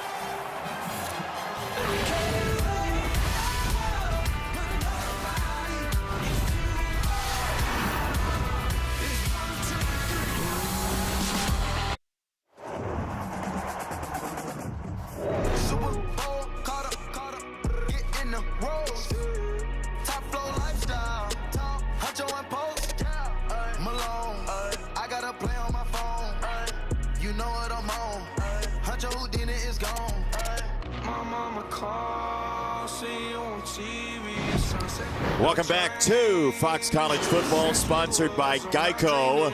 Get more with Geico. Tied at 14 at halftime. You see our first half stats. The penalties were a big issue for USC. A win gets Nebraska bowl eligible. They're 0-8 their last 8 tries to get bowl eligible. USC needs a couple wins, so a big game for both teams. Jason Benetti, Brock Heward, Allison Williams downstairs. Sort out that first half for us. What was that? It was a lot. Had a lot going on, and the two quarterbacks were right at the center of it. I promise you, as Jaden Maiava has been practicing the last 2 weeks, he did not have any vision of that, of throwing it to an old Trojan in Sierra Wright, who took that one to the house. It was more visions of these. A touchdown pass. He did have a couple of them in the first there of the season for Branch. For Raiola, a little bit of the same. A nice job here with protection to check it down to his running back, who breaks a tackle and gets into, what did he say? Get it into the paint? Into the paint. Got to get in the paint this week. They get in the paint, and then you turn around and you throw one to the other guy. So kind of a disjointed first half, disjointed for both quarterbacks. One making the first start, one with the new voice in his headset, and probably not a terrible surprise to see some of those inconsistencies. Now, both teams are sort of flying too close to the sun at points, almost by design, though, right? You bring in Dana Holgorsen, you know it's going to be at least something of a revamp, and then Jaden Maiava, as we mentioned, has upside to the Stars, but there's also some risk that comes along with it. It's a touchback to open the second half, and we go downstairs and see what Allison Williams found out. Yeah, I asked Lincoln Riley about his offense with Jaden Maiava at quarterback. He said he's played well, he's made some good decisions, and settled in well after throwing that interception. He also said that they need to execute a little bit better on offense. Defensively, he said we controlled the ball well. We were able to get some pressure on them, but the penalties have killed us, so we have to be better there. As for Matt Rule and his offense, he said the biggest thing is we're not killing ourselves, which has been really beneficial. He said USC's played a lot of man, and we've struggled against that man defense. We have to win those one-on-ones, and so Dana's going to draw up some new stuff here for the second half. It's a run to start, and it's Emmett Johnson to pick up 5.5. And they got to get that going. Just 11 carries for 33 yards, a big part of why you've seen some boom and bust in that offense in the first half. Get a run, get the play action, get to the rhythm that Dana Holgorsen wants to get to. Little tempo, quick to the line here, flare it out on a slant, and Isaiah Nair, the tall wide receiver, makes the catch, first down. And the longer that Dana Holgorsen is here, this is what you will see more of. A little bit more of that tempo. You dictate to that defense. If it means simplifying things a little bit, fine. Simplify them. But getting guys like Nair and your playmakers involved with some rhythm and tempo, that is why he's here. Well, he's been watching the team. Matt Rule said he'd get a text every once in a while after the Colorado win. He got a text. So Dana Holgorsen's been keeping up after being there in the offseason. This is a run and a big one. Dowdell to the 42. A big hit for Nebraska of 20. The big man right here, the big right tackle, Benhart. Look at 6'9", 300 and something pounds, just driving and driving. That looked like a sled drill at practice from Benhart, who is playing his 57th game, the most in Nebraska history, setting the table for Dowdell to get the biggest run of the first half and a minute of this third quarter. A Minnesota native just set that Nebraska record, as you said, as he suited up today, and Dowdell wanted another big run. It'll be second down coming up, but this offensive line's kind of been through the ringer. Look at him. Doesn't he just look like a Nebraska lineman? Well, the helmet can't keep the beard in. No, but then you got the crew cut. He could have played in the 80s, the 70s, the 90s. Monster. Raiola, another slant. Another first down. Jamal Banks get it out quickly, go to some tempo. Well, there's beating the one-on-one, and that is against Covington, the corner that's coming back from a high ankle sprain. When Matt Rule said to Allison, we got to win these one-on-one situations. You're going to get them against this defense. And Covington, one of the better cover guys the first half of the season, but that high ankle, not too dissimilar, honestly, to Tommy Hill. Both those guys have just been banged up with lower body injuries that have slowed for Danton Hill, slowed down one of their better corners. Yeah, high hopes for both of those guys in this season. Excuse me, Danton Lynn. What did you say? Danton Hill. Oh, yeah, okay. Danton Lynn. Be better. First down. Raiola steps up, climbs, and gets about a yard. It's Pepe with the hit. Second down and 9 coming up. It's Nebraska team at 5-4. They opened at 5-1. They smashed Colorado. And that is the win that everybody looked at and was like, did that announce Nebraska as a contender this year? They've fallen on hard times, a tougher schedule the last couple of weeks, including Ohio State, a game that they were in. Here's another run. Johnson twisting and turning down to the 11. It's a gain of 13.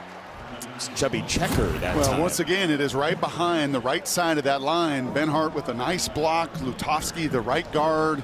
That's a lot of size and a lot of strength. Both those guys, 4-star recruits coming out of Iowa and, as he mentioned, Minnesota for Benhart.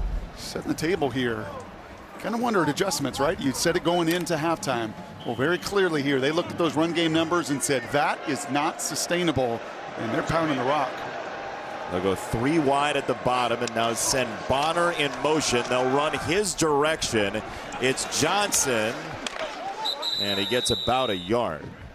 That was Kamari Ramsey with the hit. Nebraska, in the losses especially, has struggled in the red zones, but the touchdown percentage, that's also not sustainable. Yeah, now obviously Nair is the big guy. He's got 5 of them. Half of the touchdown passes for Dillon were to the big receiver.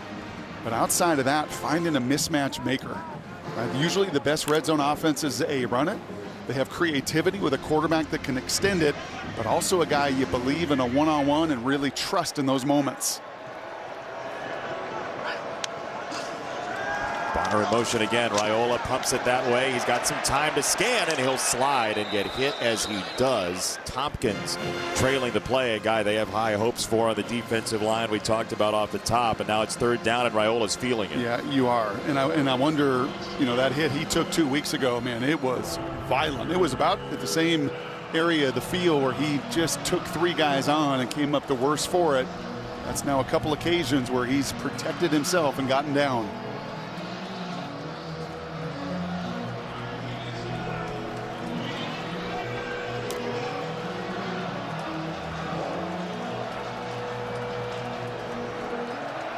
Third and 8. There is a first down available at the 2.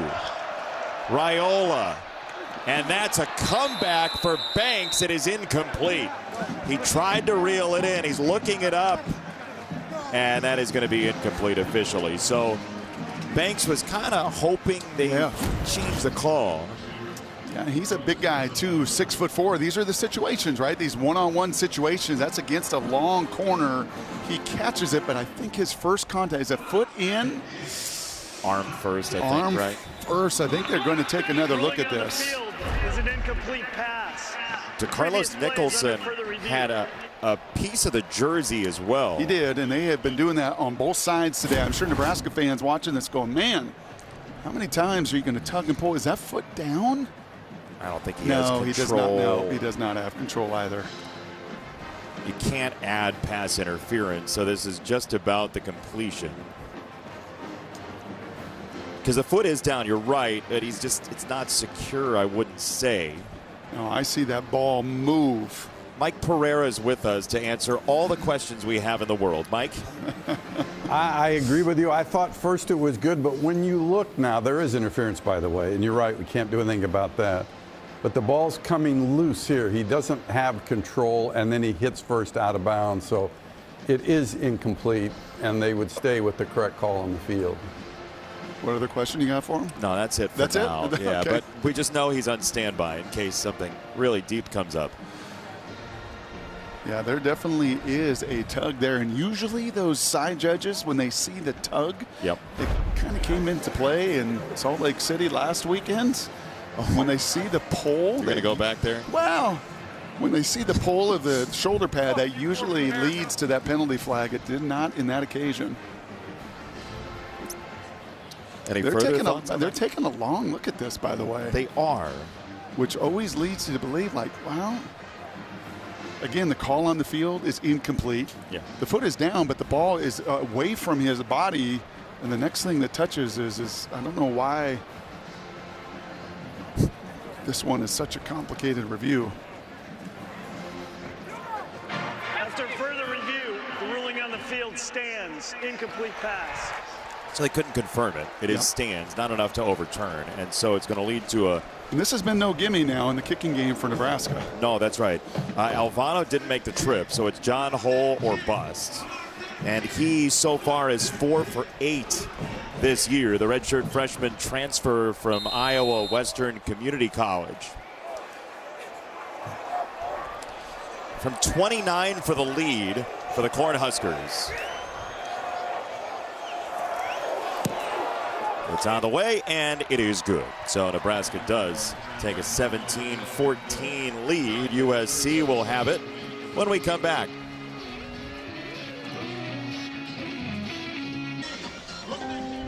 It's a sad week around the USC program. Legendary head coach John Robinson passed away on Monday of complications from pneumonia. A college football Hall of Fame inductee in 2009. A national championship here with USC in 1978. He went to the Rams, then had a second stint. He is survived by his wife Beverly, his 4 children, 2 stepchildren, and 10 grandchildren. I mean, you talk about the coaches who've come through here, and John Robinson really sustained and built on what John McKay did as well. Yep. And you know, for a guy who played in a Rose Bowl, John Robinson, and then had a couple of Heisman Trophy winners as well, I don't know that you can say he was undervalued, but other coaches get a lot of honor for what they did here, and he deserves as much as they do and then some for how he helped this program move forward and keep what it had before both. And the Rams too. I mean, at the next level, and did it with just a real personification of toughness and running the ball and stopping the run. USC has it here out of the timeout, and Woody Marks is back into the ball game and fighting for yards just like that to the 29. He is one tough hombre. Came into this game a little banged up. We saw him turn that ankle, was down. He's back. He was the leading carrier in the first half. He's the leading receiver in the first half. Heck, he's a leading receiver for this entire team over the course of the season right now.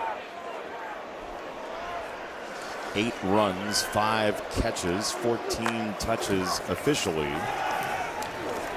Fake the toss, check it down that way. It's a very comfortable guy to have, Woody Marks, for Jaden Mayava.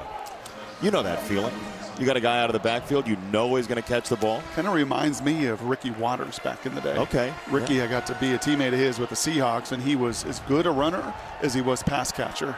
And when you have that, you hear people say the tip of the spear, right? He's the tip of the spear of the offense. Every defensive coordinator we've talked to about SC always says the first and foremost guy you have to take away, and you can see he's not 100%. So you've got to be aware of where number 4 is at all times. See how wide his split is down there. Mayava is going to throw that direction for the wide receiver, Hudson, who turns around and makes the catch for 21. So they motion him out so he can run a little hitch route, and then you get the inside fade. And in talking to some of the staff members at SC of who is your best contested guy, you think maybe Deuce Robinson, you maybe point to Jacoby Lane. Nope, it is that guy, Hudson, so good in those one-on-one situations. Right back there, it's a gain of about 3. Hartzog overran Hudson. And, you know, it's weird because he's 6'1", 205 pounds, Hudson. So he's not as big and long as others. He's not as fast and as quick as Branch, but there's just a feel.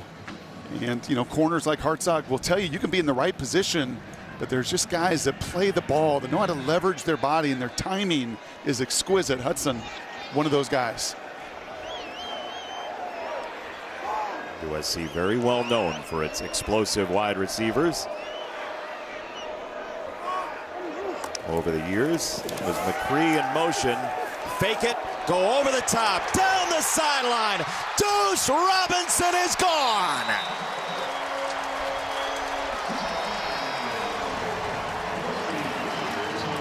Great ball from Mayava. Yeah, as good as you can throw it, and then just a beautiful job. Watch him right here. He's going to run the over route. The play action fake brings those people up, and then there's the little over route as he gets to that second level right behind the linebackers, and you can't throw better.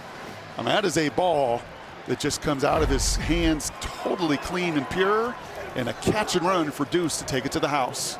We've talked about the velocity with which he throws the ball, and he missed that deep shot earlier, and you said maybe not enough air under it, and it's a different route certainly, but it's an adjustment in speed for Mayava for 6. And remember, first time in game action working with these guys, right? Their size, their speed, their strength, and that time, their explosiveness.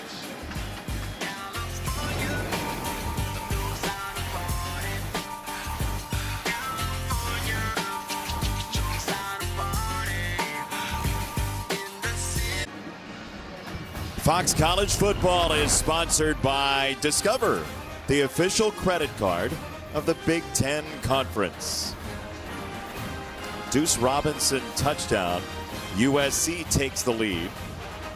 And in this former baseball stadium, the Coliseum, for a number of years, where it was, 280 to left field, Deuce Robinson has himself a home run. And he came here to do both.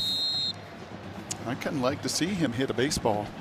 That's now number 5, I believe, tied for the most touchdown receptions by the Trojans, and a career high 81 yards for Deuce getting loose. Kyler Murray, A.J. Brown, and him. High school All-Americans in football and baseball, both. So return for Barney. Corey Barney is collapsed on. Nicely done by Christian Pierce. We'll step aside. Nebraska will have it when we come back. Media timeout. When and you're bowl eligible for Nebraska, and this is what Matt Rule said this week, this program needs to go to a bowl game. There's nothing I won't do to get there. And he's put his money where his mouth is, right? He changed offensive coordinators, brought somebody in from the outside, which leads us to, very fittingly, our Aflac trivia question. Get help with expenses that health insurance doesn't cover with Aflac. What power conference team holds the longest current bowl drought? Power conference team. Power conference team. Okay. Yep.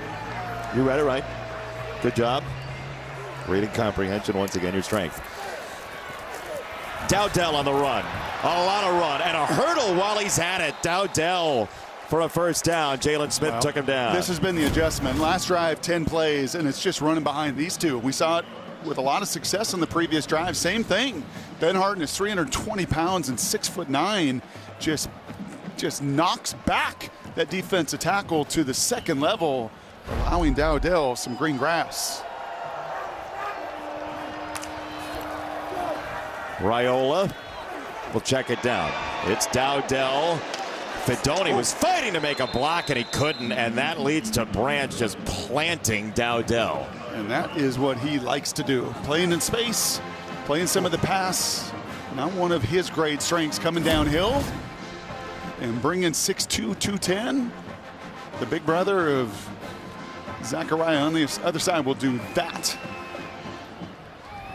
Yikes. Loss of 1. 2nd and 11. It's Bonner, and it's read perfectly that time. He's going down. Ramsey just crushed him. And now he's hurt. Ramsey, who missed the last 2 games, and he's so frustrated. Such an important part of this secondary. You can see just how distraught he is that it happened again. Yeah, Dan Lynn was so excited to have him back. And I asked yesterday in our production meeting, what does it mean to have Kamar? Well, he's our best defensive player. And we saw him earlier in the alley in a run play, miss a block, which was uncommon. And that time, well, he took the big man down, but looks like he got the worst of it. We'll check on Kamari Ramsey when we come back.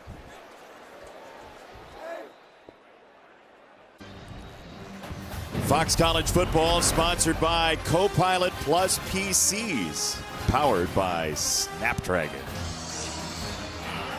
The world famous Hollywood sign here in Los Angeles. Kamari Ramsey got up off the field, came off the field, and looks in better shape than maybe we expected, considering the reaction he had to going down onto the turf. It's going to be a 3rd and long for his defense. Mascarenas Arnold up at the line once again.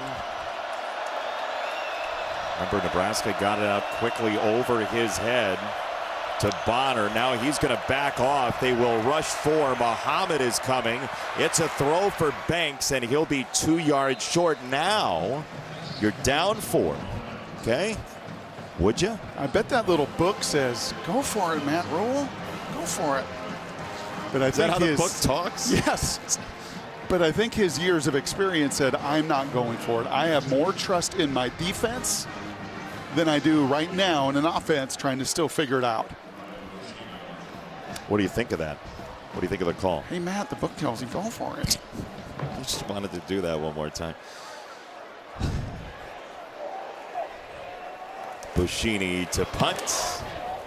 Does get it away into another fair catch at the 14. Time now for the answer to our Aflac trivia question. Which power conference team holds the longest current bowl drought?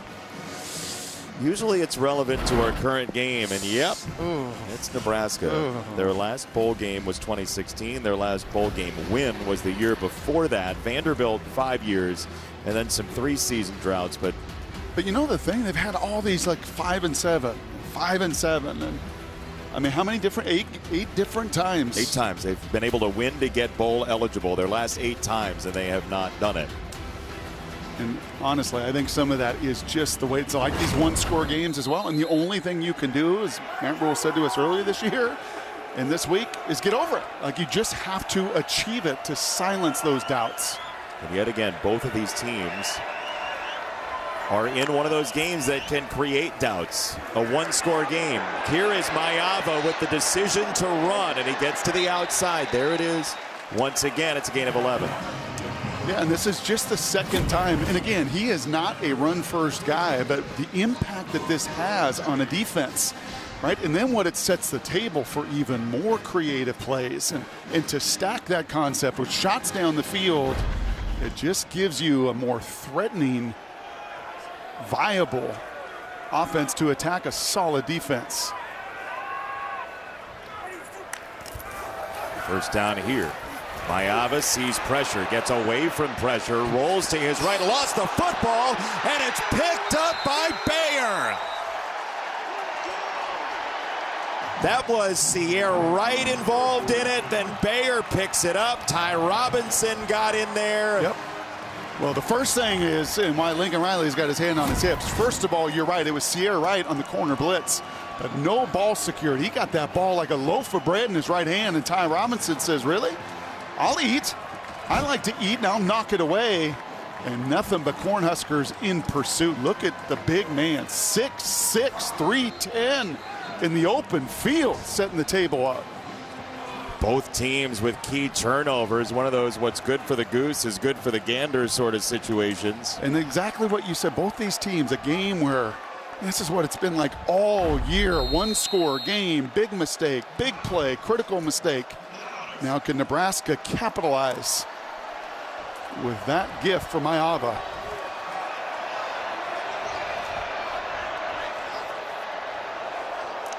From the 16, very short field.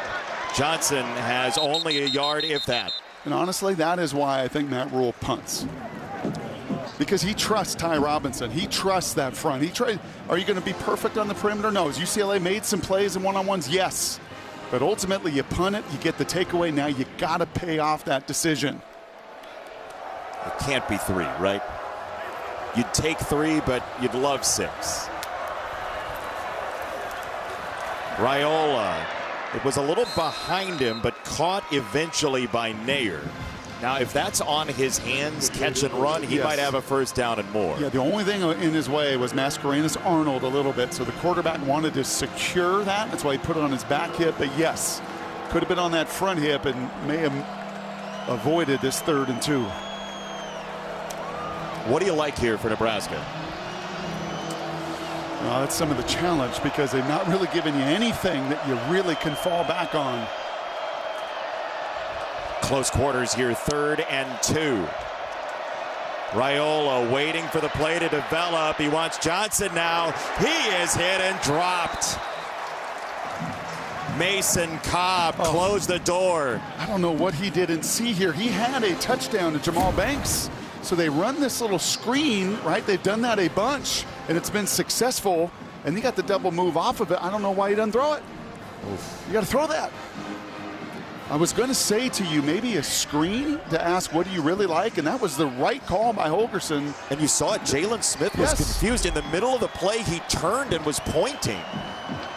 And Dylan just didn't see him and didn't pull the trigger.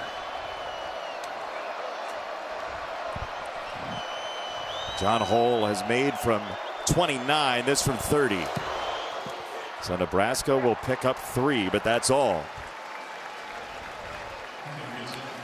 In the Big Ten next Saturday, the matchup we've all been waiting for almost here. Number 2, Ohio State. Number 5, Indiana, one of the season's biggest games, which Coach Cignetti says, I love when you all say that. That's what he said on Big Noon earlier. Live from Columbus starting at 10 a.m. Eastern as we take a look at the current Big Ten standings. They're sponsored by Discover, and that's what's at stake. A lot to play for both teams because Indiana, based on schedule, if they lose that game, they're going to be in a fight. They are. They have been so dominant, though, including maybe their best game all season against these Cornhuskers where they just got after them. But how about 4 of the top 5 teams in the Big Ten? Why Matt Rule said, come on now. Best conference in America? It's not even a conversation. This is the best conference in America, the deepest conference in America. And still not a big script there for Lincoln Riley. Smaller menu than Dana Holgorsen's battling on the other side. Carry one of those scrolls? Like, what are you looking for? Well, Andy Reid's play sheet is, I don't know, about as big as my board up here. Yeah. And Lincoln's still got that. It's not quite the Mike Leach note card. And Dana Holgorsen said it this week. Yeah, there's more to read. I bet you they're having a little conversation looking at that tablet. Pull the trigger. You know, we ran that screen.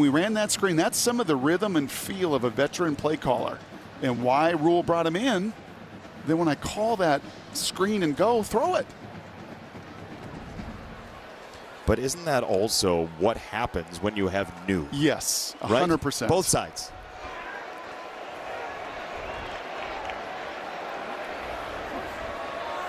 $20 for 28 for Mayava. You see off the scoreboard there. This throw is right on target. Branch catch and run, and he gets hit from behind. The ball came out, but after he was down by Bullock. Downstairs, Allison. Well, Jaden Mayava is not real demonstrative. He's not a very emotional guy, but after that fumble was the first real signs of emotion and frustration I've seen from him, slamming down his helmet and letting it out audibly. His teammates came over to try and encourage him, telling him, hey, man, we need you here. He couldn't even look him in the eye, but by the time he was ready to take the field, he seemed to have recentered himself, nodding with them and telling them, I'm good, I'm good. Allison, great observation down there. Marks on the run, and Woody Marks for a gain of 8. Yeah, and I think I know why that is, because, you know, to Allison's report, I would say, hey, man, if I make a mistake or I sail a pass or whatever, that's fine. But when I'm as careless with the football, there's a lot of jobs, right? There's a lot of livelihoods. There's a lot of people that count on me to be responsible. And when you're careless like that and it gets knocked away from you, you really do feel like you've let a lot of people down. Well, he talked about that as QB1. Allison asked him during the week when we were chatting. He said, the one thing that's hit me is that there's this feeling of responsibility as the first quarterback now that's a little different than being the backup. Yep. Marks again. Man, does he just jam through that hole. With some good help from the boys up front, Pregnon and Page. And then he's going to sneak right through those two. And with every one of these carries, you see it when he gets up. Right, it's kind of like Ashton Genty. As you watch Ashton Genty, every hit, he gets up and you know he's feeling it. And he's battled. He came into this game less than 100%. He twisted an ankle. But speaking of responsibility, he's going to be there for the people around him. A guy who in high school, Carver High School, track and field was required. And so he had to run. And now he just loves to run. Where'd he go is the question that you ask every once in a while. That time he snuck on through for a nice gain on first down, and that's the end of quarter number 3. 15 minutes left. Who knows what the end of the line looks like?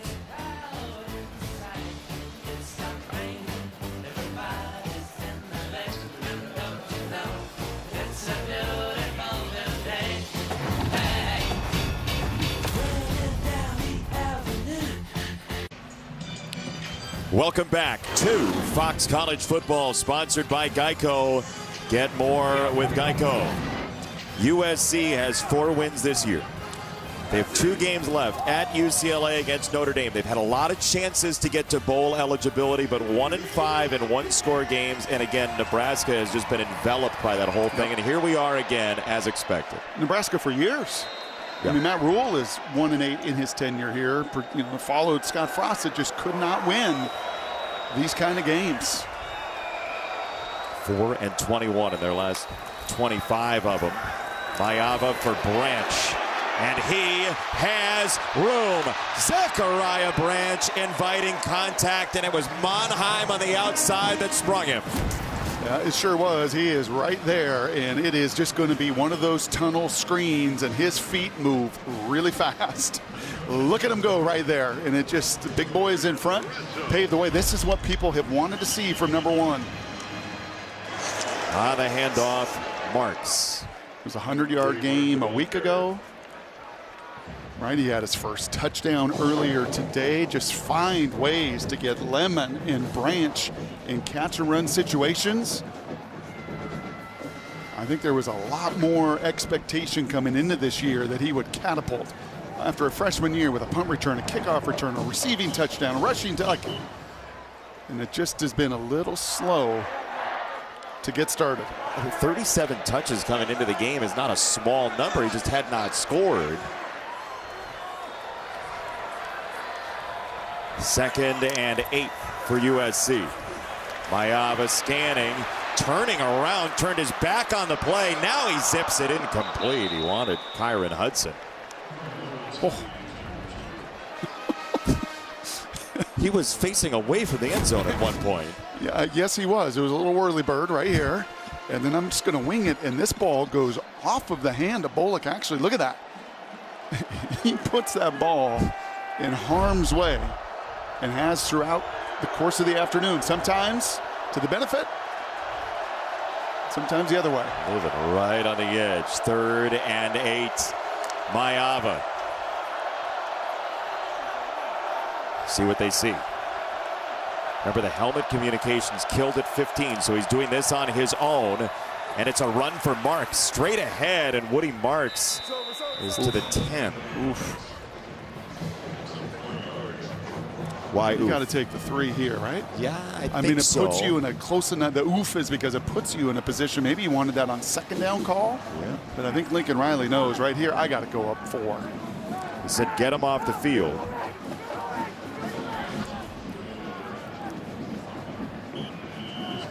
Yeah, Nebraska kind of made this decision for him, right? By taking their field goal. Yep. USC will respond in kind, or try to, with Lance. That's blocked. It's blocked. Sierra Wright again. You got to be kidding me. He's having the game of his life in his former house. Wow. And Lincoln Riley just beside himself. It is Lake McCree that is the wing defender out there that does not get much of a hand. And as you said, this guy has been wired all afternoon to remind his teammates of who he is.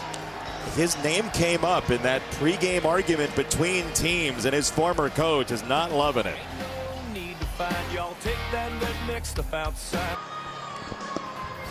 Fox College Football is sponsored by Pacific Life, creating financial security for nearly 160 years.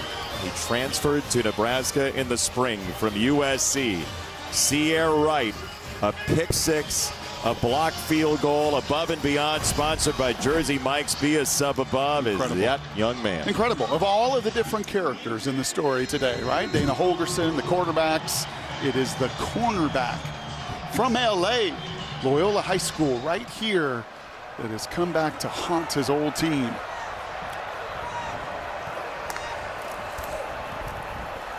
It's going to be a run, and it's Harburg. Heinrich Harburg who every once in a while will be back there to run. They had a specific package for him as of minute 1 of this season. And growing up a Nebraska fan, here he is with a first down. And I was reminded on the field pregame how massive he is. 6'5", 225, and can go. He's shaking his head like, man, I'm one tackle away from taking that thing to the house. He can run.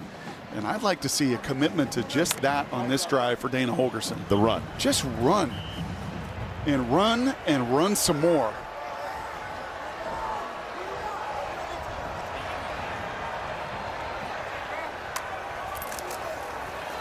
It's Dowdell this time, putting the head down. He leans into Mascarenas Arnold. Abasiri as well. Second down. We were here last year for the USC-Utah game when Sione Vaki went off for the Utes. But part of what made Utah successful against USC when they were conference opponents was that toughness and dedication to the run. And here we go again. It's Mascarenas Arnold losing Dowdell. But eventually USC closes with Jalen Smith. It's third down. Because if you can get to this down and distance, 3rd and 5 or less, much better opportunity than when you're looking at 3rd and extra long. Because that's when the chaos comes. Heck, even 3rd and 5, you can still run it. They've used their screen game to kind of be their run. And you do see the adjustment in that first half to second half. Much better production.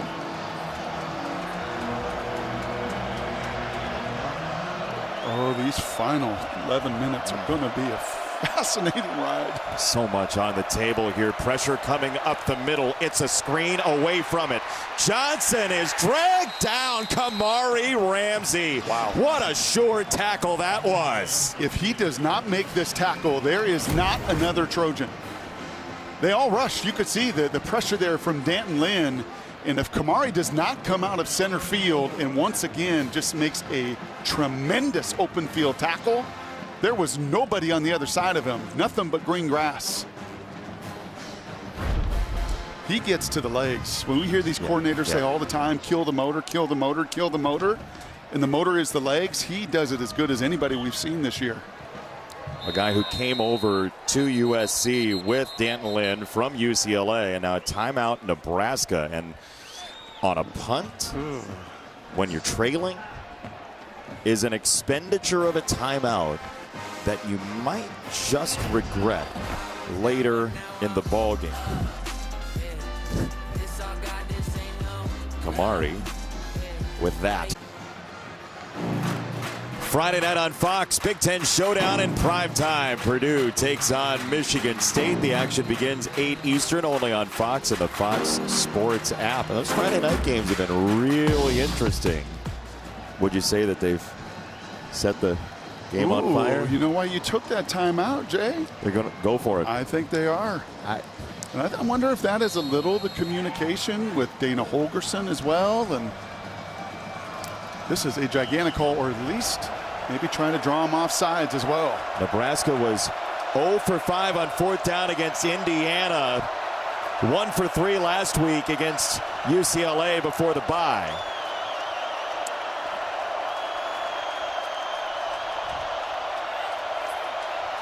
What? They're going to take the delay. What? I have no answer for you on that, partner. Well, go under center, hard count, double clock, do something. Delay of game. Offense. 5-yard penalty. Still 4th down. So I don't mind that, honestly. Like, we've seen the emotion of USC not be their friend.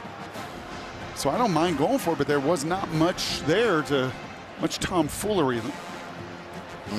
Much hard count, much emotion, or there just was very little imagination in trying to draw them off sides. Well, USC is going to get it. Zachariah Branch back to receive. Buschini to boot it away. Not a fair catch. Back to the 15. Close games galore. You see, and Lincoln Riley told us this a couple of weeks ago, like, we felt like we were a pretty put together team. We beat LSU, we handled a close game in a tough environment, and then suddenly the worm turned. So 2 things. Number 1, at Oklahoma, he was 17-5 in 1-score games. After that LSU win, he was 8-3. Kind of the same ratio, and then all of a sudden the wheels came off. An interception here, just not capitalizing there. A blocked field goal, a missed field goal.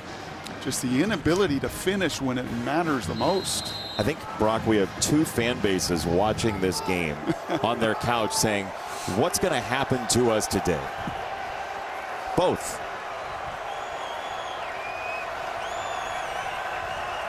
From the 16, Maeva for Marks. Woody Marks just keeps fighting. Physical. True story, Jason. I had a professor in college. Okay. As you said that, it made me think of him. Flashback.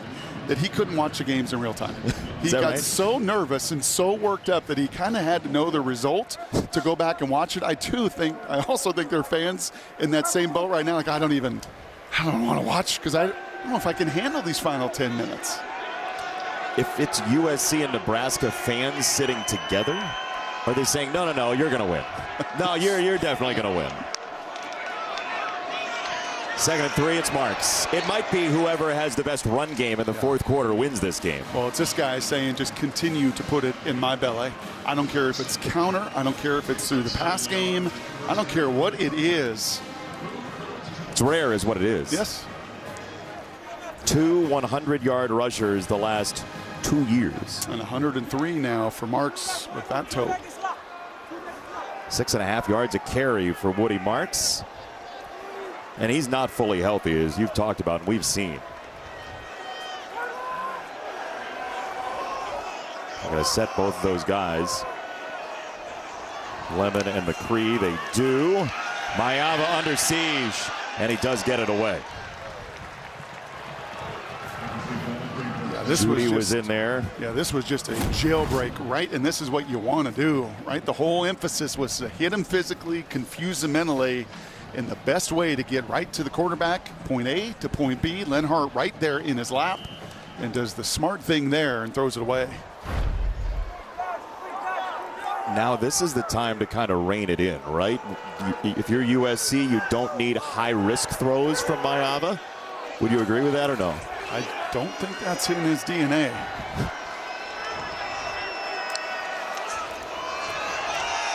Marks again. I mean, he's just 4 yards waiting to happen at this point. Yep, and Elijah Page, a big left tackle there, who I've really liked in the second half of this season. All 6'7", 320 of him, kind of like Benhart on the other side. Those edge guys have set the table, and Mark's just continuing to pound away.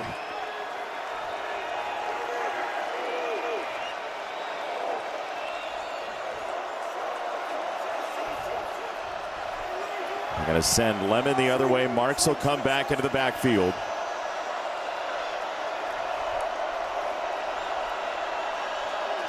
On 3rd and 6. Maeva a little bit high and caught. Deuce Robinson with one of the games of his career right now. Yep. And a nice job with some of the protection. And that was the kind of play. First of all, you build a wall here so your 6'4" quarterback can just step into it. Ty Robinson continues to breathe right down his neck. But that's the play right there. Very similar, Jason, against Penn State on a 3rd down. A ball that was a little high and away that he couldn't corral. That time he finishes. In a game that they felt like they could have won and maybe should have won with a 14-point lead at one point. Joyner is in, and he is dropped by Butler, who's been very active on that defensive line for Nebraska. Yeah, this is just getting to straight gut check time. And this is such a meaningful game of such magnitude for these guys from Lincoln who have played such solid defense and takeaways today and opportunities to get to a bowl game. And for USC, with all the disappointments of the season, a chance to still keep their bowl hopes alive. Those two faces, Hutmaker and Robinson, have been through so much in this program. 5 years, 6 years, ball's on the ground, and Maeva has to fly on top of it.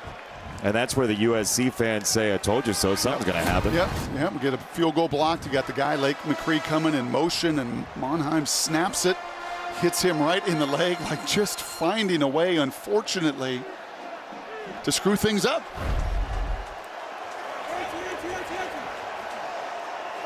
Who's that on?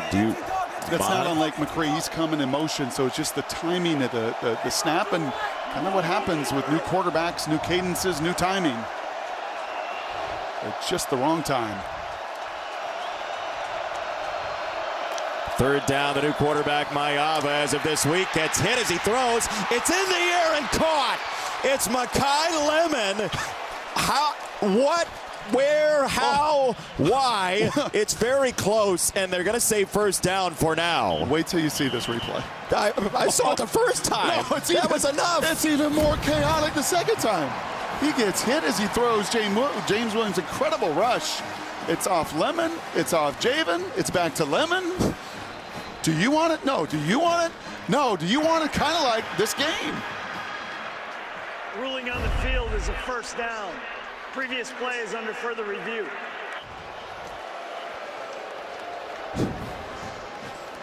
This game, watching this game is as close as you can get to running a marathon without doing it. Yeah. I mean, look at the rush here. Tremendous rush by James Williams. He hits the elbow. The ball is fluttering. If Lemon doesn't stick a finger up, Javen Wright, that might be a pick six. Yeah, right. But he tips it just enough to hit off Wright and then bounces right back in his hands now. Is he going to be down? It looks like he's short. Again, the yellow line is not official, and based on the placement there, it looks like it might be a little bit further than the line to gain actually is. So again, unofficial. If you don't get it here, this is a go for it though, right? Sneak. Your punter's pretty good. I understand. Tush push? Yeah. Let's see. After further review, the runner was short of the line to gain. It'll be 4th down and a half yard from the 46.5-yard line. You hear how many Nebraska fans made the trip based on that reaction. So it's half a yard. What do you think, Brock? How you feeling? Well, you got Woody Marks, who's got a 100-yard game on these guys and nobody else has. You know they're going to just stack that line of scrimmage. Do you trust Mayava to maybe pull the ball if it isn't there? I love the QB sneak, but shotgun teams don't seem to love that in these moments. They're going to go to the shotgun here. Buckle up. 4th and 1. Marks in the backfield. Branch joins. Mayava, an option pitch, and a first down and more. Woody Marks inside the 15. That is such a tremendous call. Kind of reminds me of Kalen DeBoer with a 4th down against Wazoo, where there's so many different options and you present different looks to that defense and ultimately get to the speed option in a one-on-one. That is just mastery of the checkerboard, or more like chessboard in that moment. 5 minutes to go now. USC's drive just sapping time off behind the new management of Jaden Mayava. Back to Marks. Ah, sharp cut, and he's inside the 10. But the mindset, if I'm quarterbacking, I'm getting in that huddle and saying we are not settling for 3. Number one, we've missed a bunch of them all year. Number two, as we just saw, it could get blocked. We will not just settle for a field goal. You've got to find a way to score a touchdown. And Woody Marks is an absolute beast. Playing hurt. Over 100 yards against a very tough defense to do that against. 2nd down. Mayava drops it off Joyner. Nice catch and run, and he is out of bounds. It'll be 3rd down and 1, it looks like. Singleton knocked him out of bounds. That's a tough ball to catch and go with. Really hard. Designed all the way. Designed little sprint screen, right? You're going to get outside of Gifford, blocker in front. And you wonder if it would have been a little better pass if he doesn't have to slow down. Does he even get more of a head of steam? Lincoln Riley's creativity on the whiteboard on full display. 3rd and 1. Back to the ground. Back to Joyner. 1st and goal for USC. And now Nebraska with just 2 timeouts remaining.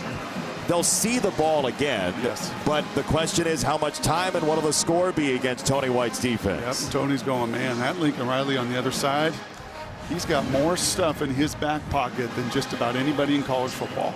And coming off of a bye week as well, you've seen it in some of these critical downs and distances. The signal was jumbo package there by Tony White. Walker Lyons, the tight end, is in. It's 3 tight ends. Look at this formation.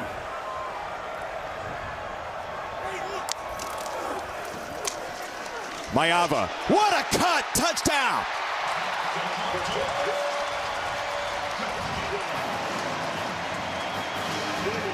You know, our esteemed producer Darren let me know that maybe if they would have pulled this little zone read in some of their games, they could have maybe won a few more of them. But this is what 14 brings to the table. And that cut right there, that's big time. That's Buford there in a one-on-one, right? That situation that you live for defensively. I got to make that tackle, and Mayava's got to make him miss, and he does. You wouldn't dream of going for 2 here, would you? No. In any world? No. Just checking. 13 plays, 84 yards, more than half of the fourth quarter, 7:39 of the quarter, capped by Mayava, showing the ball and getting 6. Break it down. Jaden Mayava into the starting spot just this week. He waited his turn for a long while after transferring from UNLV, and he marches him down in 7:39. This is a guy who's done it in a couple of places now, taken over a quarterback position that wasn't his initially and taken the team to different heights than they were at. And it's a young man who told us this week that he knew he had a good arm when he was older as a kid because of his ability on the volleyball court. But when he was very young, his mom said that he used to just throw things around the house, and he threw them very, very hard to create a quarterback. But his team's only up in part because of some missed chances. Well, he kind of threw it all over the house or the Coliseum today as well.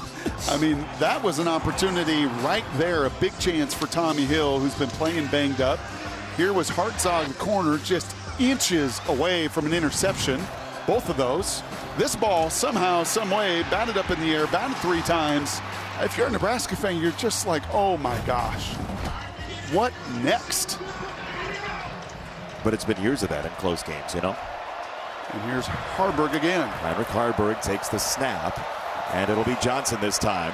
And Emmett Johnson is across the 30. Mason Cobb, the Oklahoma State transplant, with a tackle. 2 timeouts for Nebraska, 2.5 left. And this has been the same situation the last 2 weeks. Get the ball at the end of the game, try to go down and tie it to extend the game, both against Ohio State and UCLA. Heck, Illinois for that matter as well. 3 of their 4 losses just like this. 2nd and 4, drop it off, tight end Fedoni, and he is stonewalled. Mascarenas Arnold, what a play in the open field. Yeah, the minute you stop your feet with all that size that Fedoni has at 6'6", 255, you lose your advantage over the undersized but quicker Masquerade Arnold. USC has UCLA and Notre Dame left. They have 3 to get 2 wins to go to a bowl. They're up at the 2-minute timeout. Brave. Fox College Football is sponsored by Allstate. You're in good hands. So far, USC ready to celebrate by throwing somebody in the air. Coming up after the game, stay tuned for College Football Extra, sponsored by Defender. We'll go to the Big 12 after this ball game. But right now, Jaden Mayava may have led a touchdown drive to put a win away. We'll find out based on the defense. Well, another 3rd down here. 3rd down's been unkind in the second half. The strength of this SC defense all year long. Nebraska just 3 of 10 today. USC top 20 in the country. 3rd down defense. It's out wide, and it's a yard, and that's it. Emmett Johnson got hit and dropped by Tulia Pupu, and it's 4th down. And here's the game. You used that timeout earlier. If you had all three, it may not quite be the game, but got to have it here. 3 yards is it. The time is an issue, but the down marker is the bigger one. 4th and 3, heat coming, get it out quickly, and it's a first down to the tight end, Fedoni. Yep, cover 0. They brought everybody, and Raiola was so calm and cool and collected and knew right where his outlet was. They moved the chains to keep this game alive.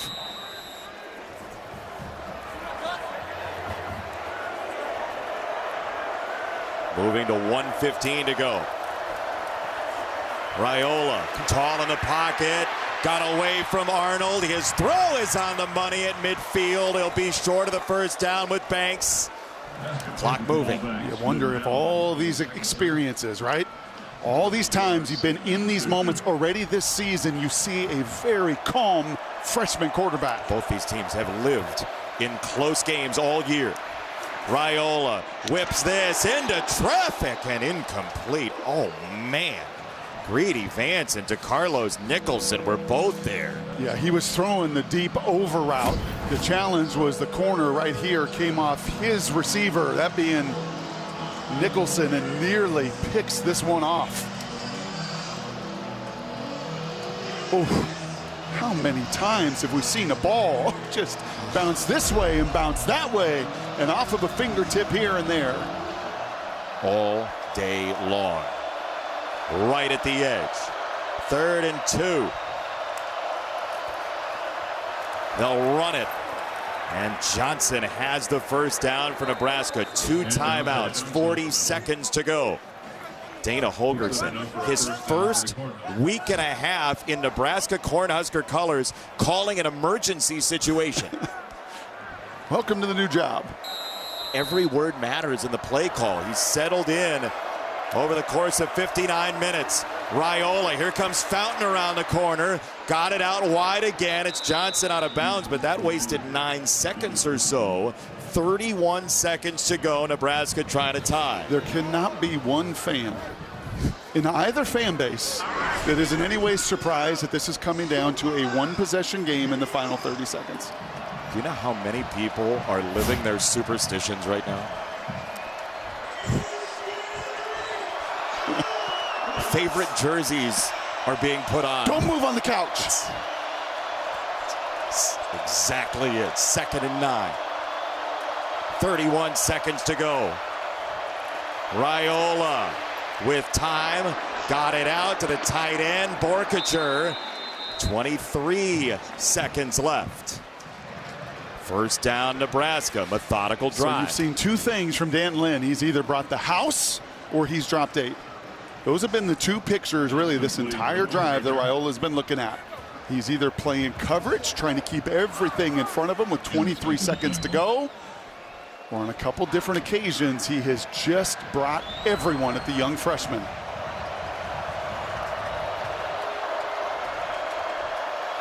.23 seconds left. They'll back off and rush 3 this time. Raiola chucks it downfield into double coverage, tapped and incomplete. The ball has been hanging in the air all day, and Barney had a chance at it.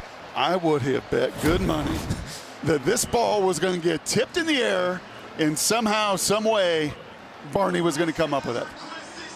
Oh. It's as though the ball has been filled with helium.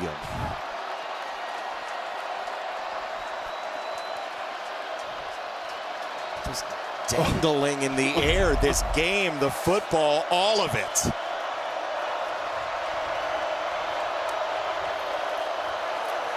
Raiola under pressure from Mascarenas. Arnold, it's downfield and incomplete. 11 seconds to go for the Cornhuskers on the road in Los Angeles. So that time he brought it. Right, last 2 snaps, dropping 8, just trying to change the clock. In the vision, in the view of this young freshman, and these are the moments the D coordinator lives for. And likewise, the true freshman quarterback, can you finally find a way? The unblocked defender comes. It's Mascarenas Arnold right in his lap. And now likely 2 more snaps, 2 more play calls for Dana Holgorsen. Play number 12 of the drive already. 11 seconds to go. One of these two snaps right now. Raiola this way. It's a jumping grab. Lloyd on the sideline. 5 seconds to go. Jalen Lloyd's first touch. What an incredible drive. Dropping 8, thrown right over the corner in front of the safety, Ramsey, and to have the strength, the body control to get the feet in bounds and hold on to the ball. 30 seconds. Exceptional effort from Jalen Lloyd. Timeout, Nebraska. Our Pacific Life game summary, sponsored by Pacific Life, creating financial security for nearly 160 years. These teams were very close all day, but this is as close as they were at midfield before the game, a dust-up, and then all of this. Yeah, and Sierra Wright, the former Trojan, got the party started with a pick 6. Zachariah Branch gets his first touchdown of the season. Maava, just a beautiful couple touchdown passes to Deuce Robinson, that one to Hudson. Raiola comes right back, finds his outlet for a touchdown. Here was the dime to Deuce, who got loose. And this thing has just been back and forth. And the touchdown there off the little zone read looked a beautiful cut to go up 8. And now we're down to the final 5 seconds. One play for Nebraska. Both teams have lost games like this all year. Movement at the line and a false start. Looked like the left guard, Justin Evans. False start. Everyone but the center. 5-yard penalty. Still first down. Well, that's the way to call a penalty at the end of this wild ball game. Nayer's your touchdown guy. He's your big body receiver. Banks has been effective. Matt Rule, I know when he made the change, was like, yep, of course, Dana's going to have to make a call here in the final 5 seconds to try to extend this game. Raiola, the legacy quarterback, trying to get Nebraska bowl eligible. All the Trojans on the goal line. Look at this defense. It's a wall. At the line of scrimmage and at the goal line, nothing in between. Raiola loads up into the end zone. It is intercepted. Greedy Vance ends this crazy ride at the Coliseum.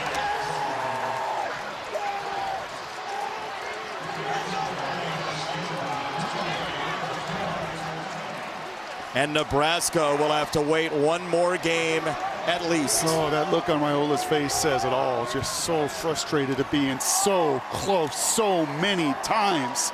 And this time, Nicholson in a one-on-one, the long corner out here. There is some jersey tugging, and we have seen this over the course of the day. Right here, you can see the defense. Everybody's at the line of scrimmage. They're just waiting at the goal line. And you'll see Nicholson tug the jersey right there and not give him the chance to go back to the ball. Banks. And instead, Greedy came over. Greedy's still going to come over, but it's going to be contested. The only thing I would say is they called it that way all day long. Yep. I don't know if we had a pass interference called, but coulda, woulda, shoulda. Just one on the offense earlier. Downstairs, Allison with Lincoln Riley.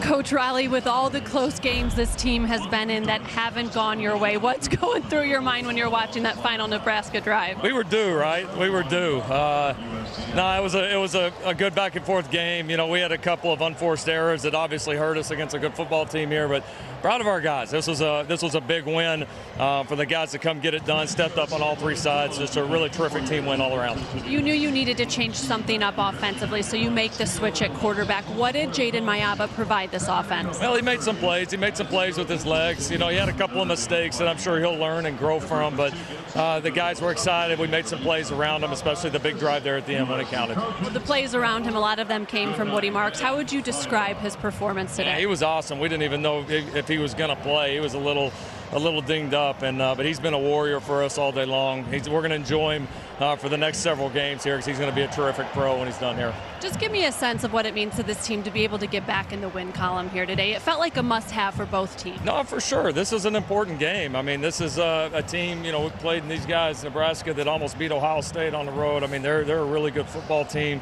We knew it was going to be a physical game. And here at the end, we need to go play our best. We got a tremendous 3-game stretch coming up, and getting this first one done was huge. Thank you, Lincoln. All right, thank you.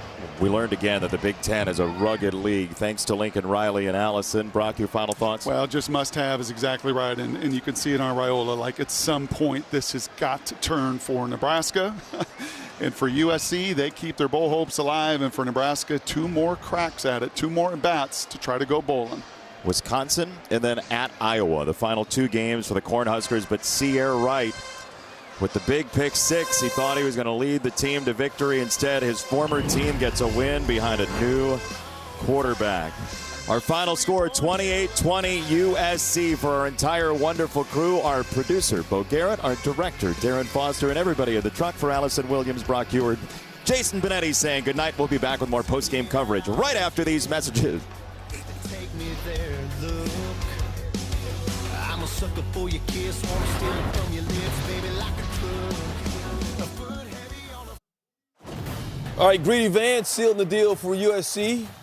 The interception in end zone. Holding. Yeah, Trojans may have gotten away with a little holding right there, but the refs didn't call it, so USC gets back on track, improving to 5-5 on the season with the win 28-20 over Nebraska at home. Welcome to Fox College Football Extra, along with Emmanuel Acho and Chris Peterson. I'm Mike Hill. Cincinnati, Iowa State coming up next right here on Fox. But until then, we got plenty to cover, including Notre Dame trying to finalize his playoff resume without the hope of a conference championship. Will they make a statement today? I would say they did. Once again, Iowa State trying to make a statement, trying to get back on track after losing 2 in a row after a really good start. Still in the mix in the Big 12 championship hopes right there, taking on Cincinnati coming up.